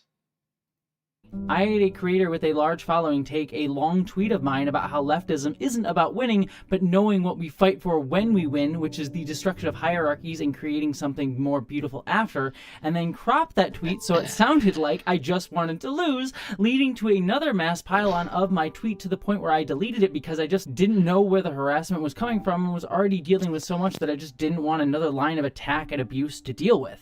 I had people attempt to shame me for blocking people who are angry and using dehumanizing language at me, such as this person shaming me for blocking someone who called me an ableist slur several times, or attempting to shame me for not always constantly talking about my own community's genocide in what would be my third video in the past month on it, all due to something you assumed I was going to say based on the space that has been cultivated and the things said about me by streamers, but which I have never responded to directly nor spoken about my feelings. You did the thing.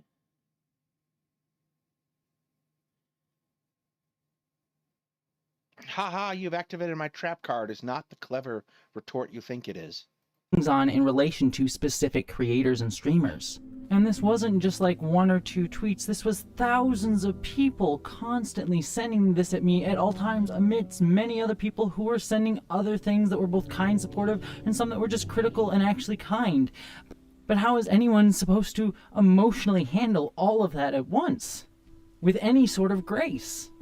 Say what you want about me, disagree with me, or the tweet. I'm open to the conversation, but the way... It really doesn't feel like you are open to the conversation. Like, that's not the feeling I get. The feeling I get was I was offered a plate of cookies and then it was slapped away.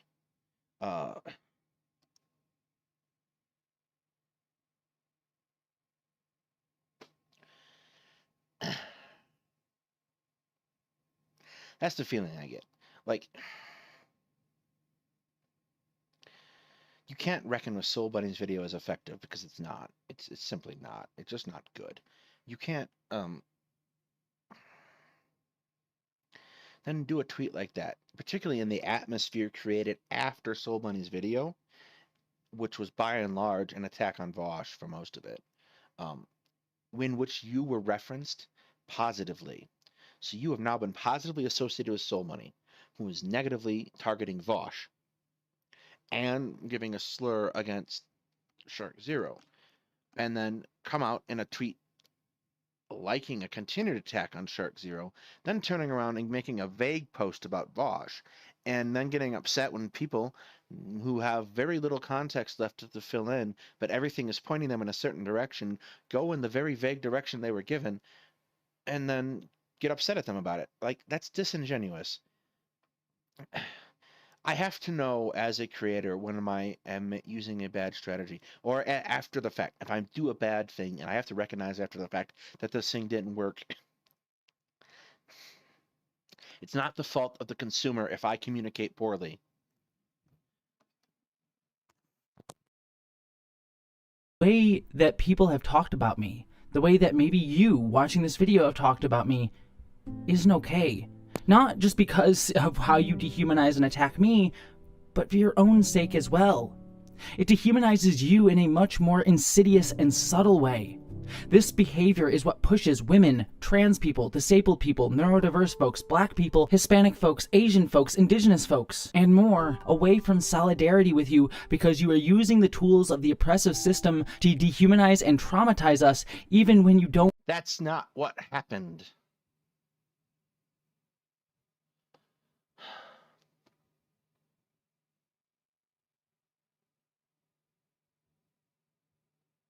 Mighty Jingles, World of Warships, World of Tanks, sometimes War Thunder creator, does a great job of commenting on World of Warship battles. This community here, Bluestone, is largely trans. Because I'm a parasite sitting on the bottom of President Sunday's community. Anyway, President Sunday's community, very trans. So ergo, the two of us are coming from largely the same place because we're speaking to the same people mostly. But anyway, Mighty Jingles talks about World of Warships, and in World of Warships, armor facing plays a big part of the game. If you present your broadside to the enemy, you're going to get spanked. That's just what happens. This is just not connected with what happened. This is you need to take some accountability here for how you phrased this, and you need accountability.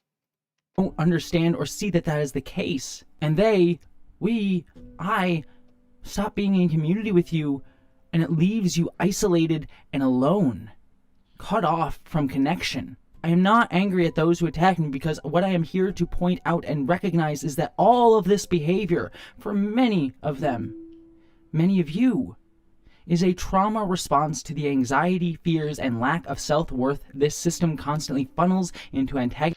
No, that's not, again, what happened.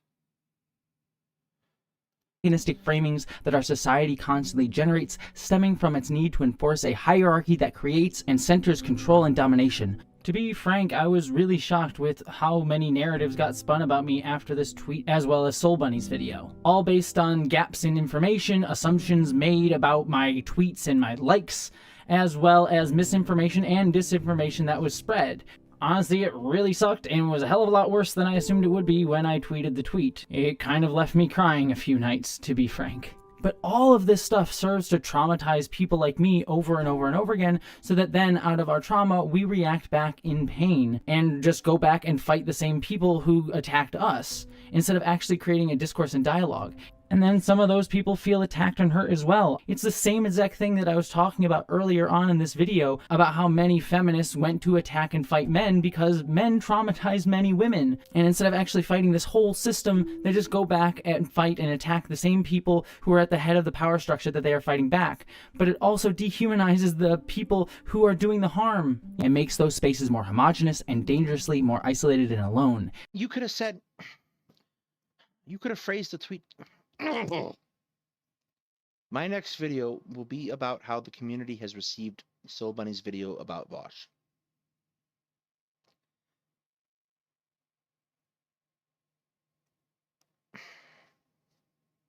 There are different ways to phrase that tweet. You weren't at 240 characters yet.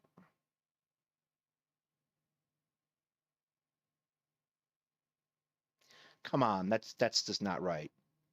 Ensuring the problem of otherization continues and grows. Vosh, as a specific person and public figure, is not the problem I'm discussing, nor do I care to spend time critiquing him specifically, because that's not where I want to spend. Everything you just did positively in the 3 hours prior to this, Jesse, has been destroyed by this take. Everything you did positively.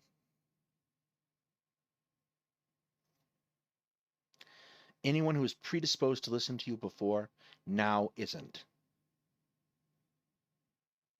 My energy, nor do I see him as my enemy. But he is just another gravity well that all conversations must center upon, either in acquiescence to or repulsion of. Like, there's a lot of good stuff. A whole lot of good stuff. And that's just gone. Yeah, no, Daniel, right now. That's just gone. And it's really disappointing because a lot of work went into this. Clearly a lot of work. A whole lot of people poured out their souls into this. And now we're here.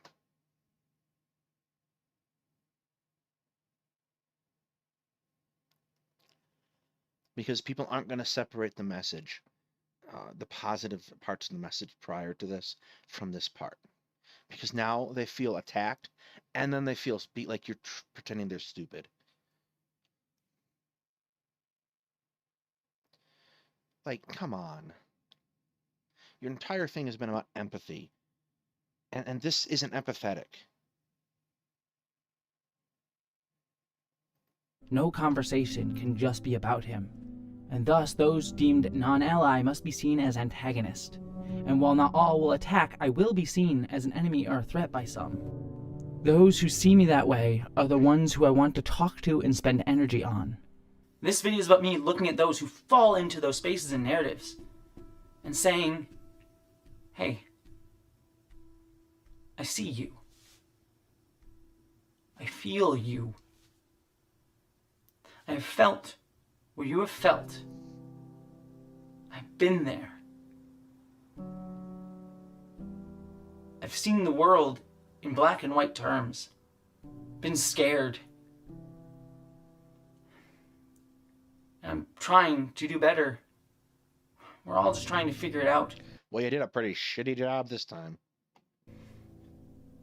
But the best way to figure it out is to do it together with empathy. Then show some for the people you just wrecked. Come on. Our society constantly peddles in us versus them. It stokes it mainly in men, and those who are seen in men, and especially those who are seen as white men, for whom many of these issues, behaviors, and their harm have been made invisible by the fact that this patriarchal, hierarchical system benefits them, but that system itself is the problem and can funnel anyone into it. See, privileged white feminists, for example.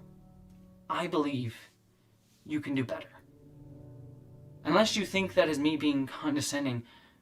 Yes, we do in fact at this point think that. Not about that. I'm right here with you. I believe I can do better. I've done all of these things myself, as I've articulated throughout this video, and I'm trying to learn. And I was only able to do so because people who cared about me said to me, you can do better. People who believed in me. It's why I try to build a community around me with people who will call me out if I fuck up. people who are different from me in many ways, who have different perspectives than mine. Because if you read any book, I'm trying to learn. And I was only able to do so because people who cared about me said to me, you can do better. People who believed in me. It's why I try to build a community around me with people who will call me out if I fuck up. Because if you read Trying to Learn, and I was only said to me, you can do better. People who believed in me. It's why I try to build a community around me with people who will call me out if I fuck up. People who are different from me in many ways, who have different perspectives than mine. Because if you read, said to me, you can do better. People who believed in me. It's why I try to build a community around me with people who will call me out, who have different perspectives than mine. Because if you read any book about fascism, you'll understand that all of these issues are not just silos. Trans issues, black issues, Jewish issues, women's issues, those are not just individual silos that we talk about separately. No, these are all ways that we are divided based on the beauty of who we actually are. Our society doesn't want us to see that beauty. It wants to see the divisions. And many of these issues that many of these groups face have been made invisible to me my whole life. I imagine you can figure out what I'm going to do by the clip. It's not going to be a public thing, though. Or I miss the nuance at times because I didn't grow up in it. I didn't grow up in or within or nearby those communities. The world itself tried very explicitly to keep me away from those communities. And it was only in the past few years, as I've grown and found more community with people who are different from me, by reading and listening and building inclusive conversations, have I gotten better at understanding. And it's given me the absolute joy and honor to have a community of friends that cares about me, that loves me, but will also tell me I fucked up. And who I know are not there just to say that I fucked up, but to say, you can do better. Because I'm not above criticism. I'm sure one of the main criticisms on this video will be about that tweet, that I was drama baiting with it. And you know what? That's totally fair. It wasn't... That's because that's what happened. My goal. The intention of the tweet wasn't to get clicks or stoke drama. The hope was to point out the issue here with the drama itself. And believe me, that tweet has brought me not kind things. That tweet wouldn't have done it, though. Like, that's not fit for purpose. But I made it because I want people to listen and show what we need to build towards. And I know my decision to make that tweet where I said this video is going to be about Bosch will mean that some people aren't going to listen. And maybe it's a disservice and a shame that I decided to tie this video to a tweet like that, which will invite those bad faith. No. But let's be clear about what happened. You didn't tie the video to a tweet like that. This goes beyond it. This is a chain of causality. This tweet ties the video to Soul Bunny's video, which is tied to Vosh, which is tied to the slur around Shark Zero, and Soul Bunny's video is ergo tied to you, which is tied to the tweet you liked that was posted also denigrating Shark Zero. Ergo, you have stepped into a giant hornet's nest, and this is not, like, all these things are contingent upon one another. Faith critiques or for people to view this video with antagonism. And the decision to make that tweet was one I wrestled with. She probably won't. But I wanted to point out the issue with how drama gets generated itself. How easy it is to do through no animus on the part of the person being targeted for being seen as the one instigating the drama, but how they... Let's just try to get through this. People like me get blamed due to the lens of how someone else has framed how to view me through nothing that I have said of my own, and the assumptions that it then forces the people in these communities to make. I wanted to confront people about it and show them how I was treated and how people in these situations always get treated over and over and over again. And yeah, sadly, it means that people take this video in bad faith or assume my motives were to get clicks or just dislike the tactic in general. But the goal wasn't to tie to drama or boost the video through drama, but it was to hold a mirror to the people who only see things through drama and make assumptions based upon it. It's all well and good for me to make an entire 4-hour video about masculinity and talk about the people who are not in proximity or community with me, like Andrew Tate's community. But the issue exists here in my own spaces too, and we need to talk about it in an empathetic way. Maybe going about it this way was the wrong choice. I don't know. Yes, it absolutely was. If the video had ended right here, you'd be fine. But it's one I wanted to try and see if it would make people see the problem, because I don't think that people would anyway. I wanted people to introspect and see what's happening. But I don't know. I'm wrestling with having made the choice about the tweet even now. It won't convince everyone, I know that, and I understand that people have issues with the choice, but I don't think any video will be able to convince everyone. And I think the issue... Okay, that's a total cop-out. No video is going to convince everyone. But if I walk into a minefield and the mines start exploding, I go, well, no path was going to be totally free of mines. When they were very clearly mine-free paths. That's just not genuine. Come on. Issues need to be confronted head-on. I know this video will just be seen as another attack video on Bosch by many, how most will assume I'm clout chasing or critique endlessly one part of this video they disagree with, or they'll talk about the fact that I referenced Soul Bunny's video, which they've already seen as an attack video on them, or any of a myriad of other things that I already decided before this video even came out that determined that my goal about this video is to have it be a bad faith attack, or to masculinize trans women, just based on the title of this video without having seen the video, and how that will just be how they will discuss me going forward. But if even one person watches this video and feels seen and heard and opens themselves up. I bet you a whole bunch of people watched this video and felt seen and heard prior to this. Up to vulnerability, then I will have considered the entire amount of work that I spent on this video worthwhile. So this is the way I chose to do it, and I'll own it. But I'll own it in hopes that it can help even a few. And I'll go back to a quote that I played earlier. Yes, I'm going to shoot you, but I'm shooting you for your own good. What? Later on in this video. Given the dominant culture's conceptualization of racism as individual acts of cruelty, it follows that only terrible people who consciously don't like people of color can enact racism. Though this conceptualization is misinformed, it is not benign. In fact, it functions beautifully to make it nearly impossible to engage in the necessary dialogue and self-reflection that can lead to change. Outrage at the suggestion of things like racism is often followed by righteous indignation about the manner in which the feedback was given. And so I say to any of you who are watching this video who needs to hear it, I believe in you. I'm here with you, trying to do it too. We are here to learn how to dismantle the way we've been taught to see the world. And that takes time. But it also means we have to be held accountable and listen. Truly listen with an open heart. And we need to learn that being held accountable does not mean people are here to destroy us.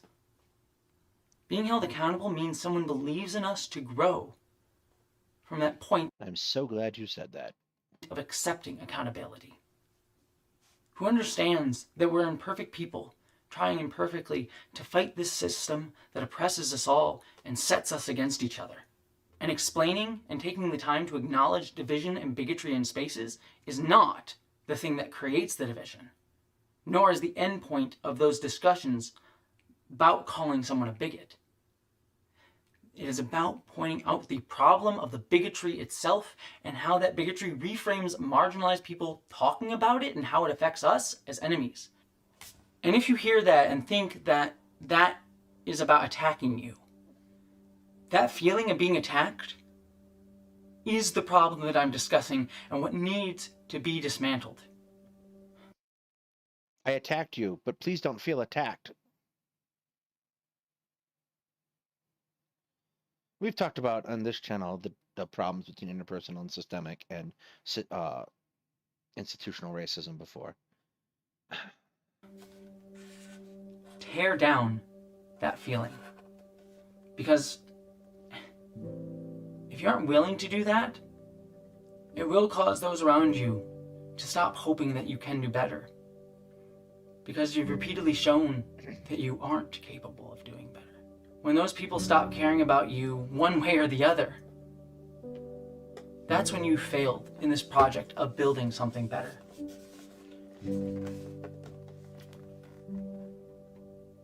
I can't hold space for those who won't do so for me. It's not healthy nor helpful. If you came here thinking that this was a takedown video and are confused, it's because I'm not here to attack. I'm here to have a conversation. No. They're very confused because this part is kind of a takedown, but you're saying it's not a takedown. Like, you're trying to gaslight me into thinking otherwise. And it's the same thing with Soul Bunny's video. Like, it very clearly was a takedown video. And trying to tell me that it's not is like...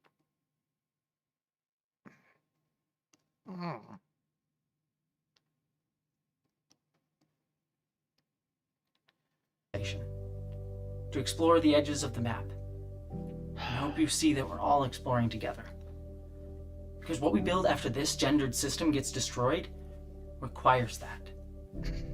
To be able to build something after that. People said, and even I wrestled with the question, why make this video when a genocide is happening for trans people right now? And I wrestled with that, as you'll see in the part. I don't think that's necessarily a difficult thing to kind of go about. A key part of understanding and surviving a genocide is going to be understanding that something that something has to come after, that there will be a light at the end of that tunnel, that right before the darkness there is dawn, and that's important. Like I don't think that's unfair to look to the future, because, and I say this as a person who has suffered a lot of personal setbacks in life, if you don't have some kind of sense of looking to the future, and you don't have somewhere to go when you're at your worst, like somewhere to go forward, then you're, regardless of anything else, you're dead. You have to have a sense of, when to go forward and where you're going to go. And the biggest thing you can do for yourself, if you're in a place where you're hurting or you're lost or you can't find a way forward, is to stop and spend a moment and get down to it and think about where you want to be, because then you know the road where to go. And all those things are really important.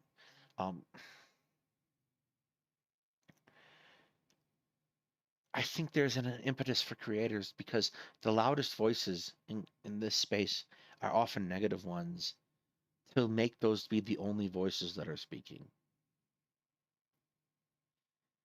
And if they are the only voices we give attention to, then they are the only voices that are speaking.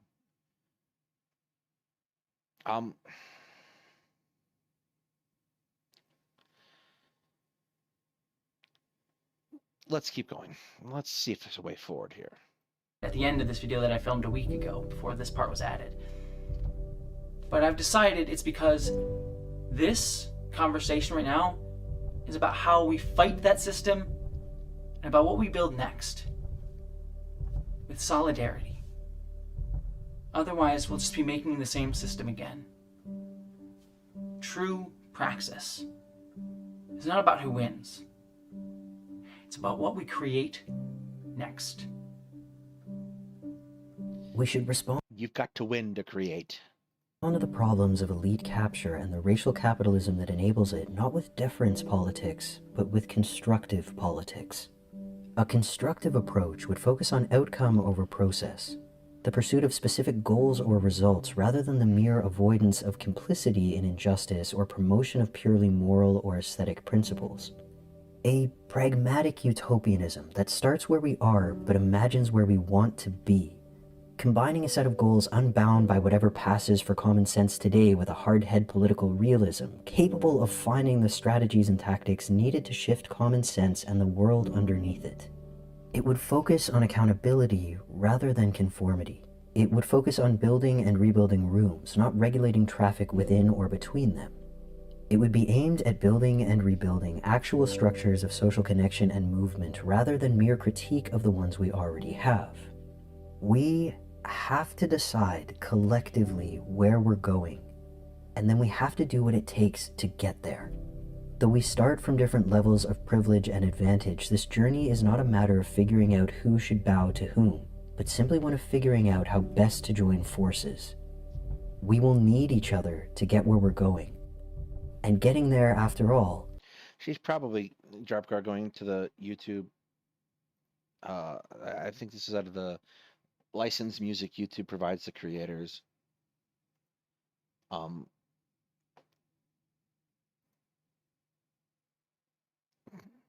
They got a huge library of things, and you just type in a, you type in a thing, and like, boom. It brings you, you know, stuff.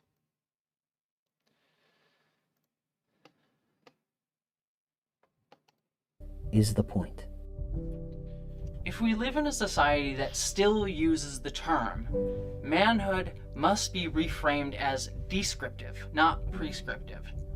Not something that must be lived up to, but something that can describe who you are. And those things should be positive, healthy, constructive, connective, and nurturing.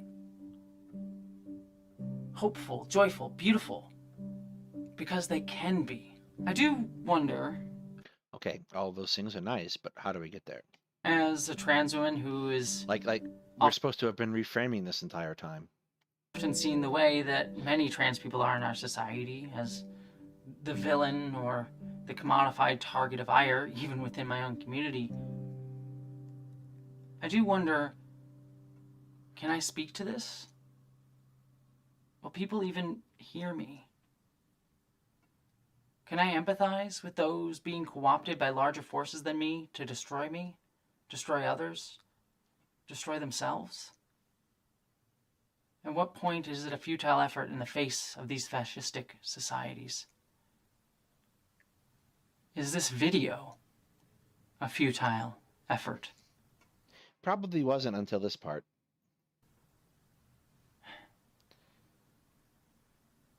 I don't know.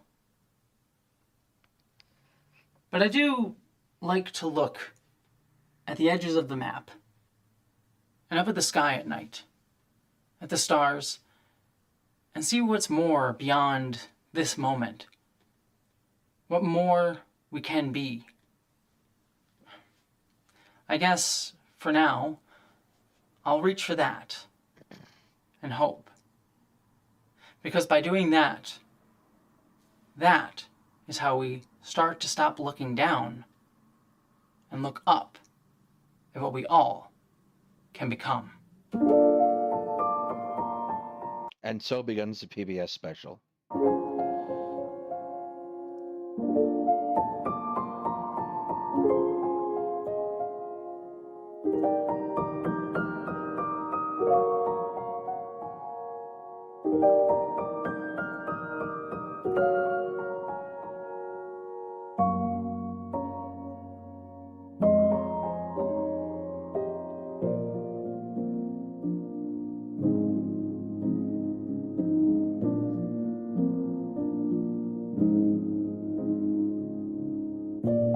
It was half a prescription, Daniel.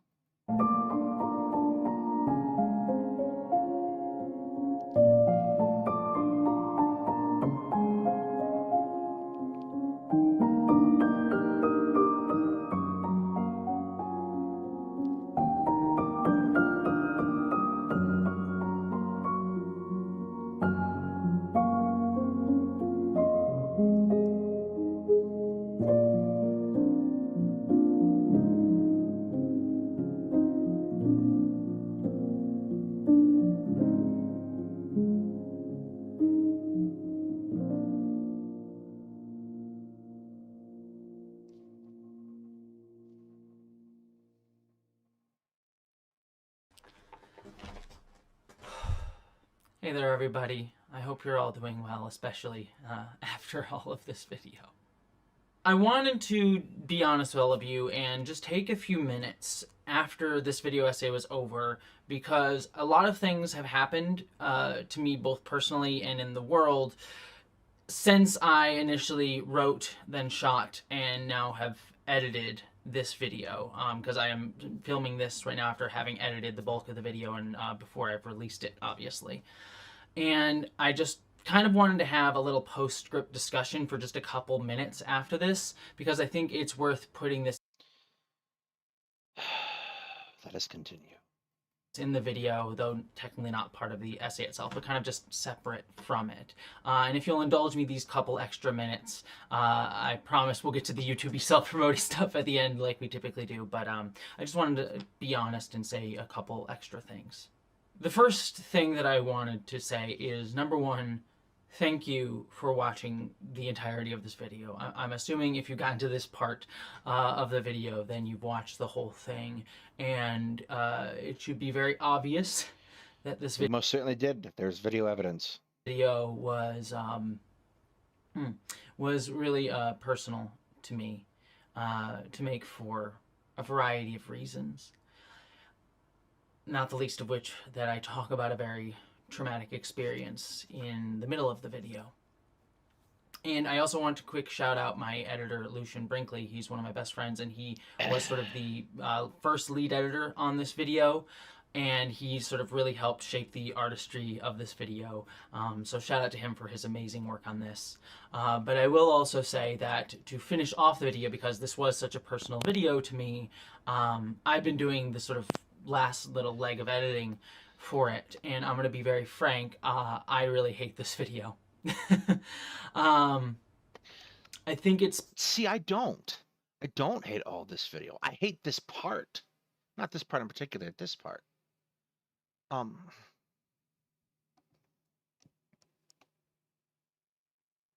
You are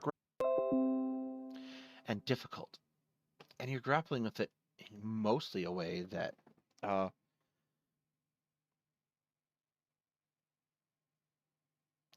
you're grappling with it in mostly a way that's really important for people to see, because when you talk about this binary, people are born into this binary. For so many people, for such a long time, it does not occur to them to question it. It is how they center themselves. And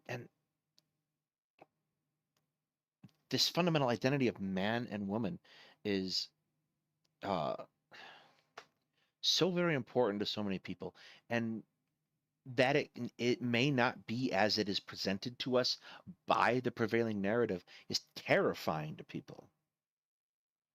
So I don't hate this video.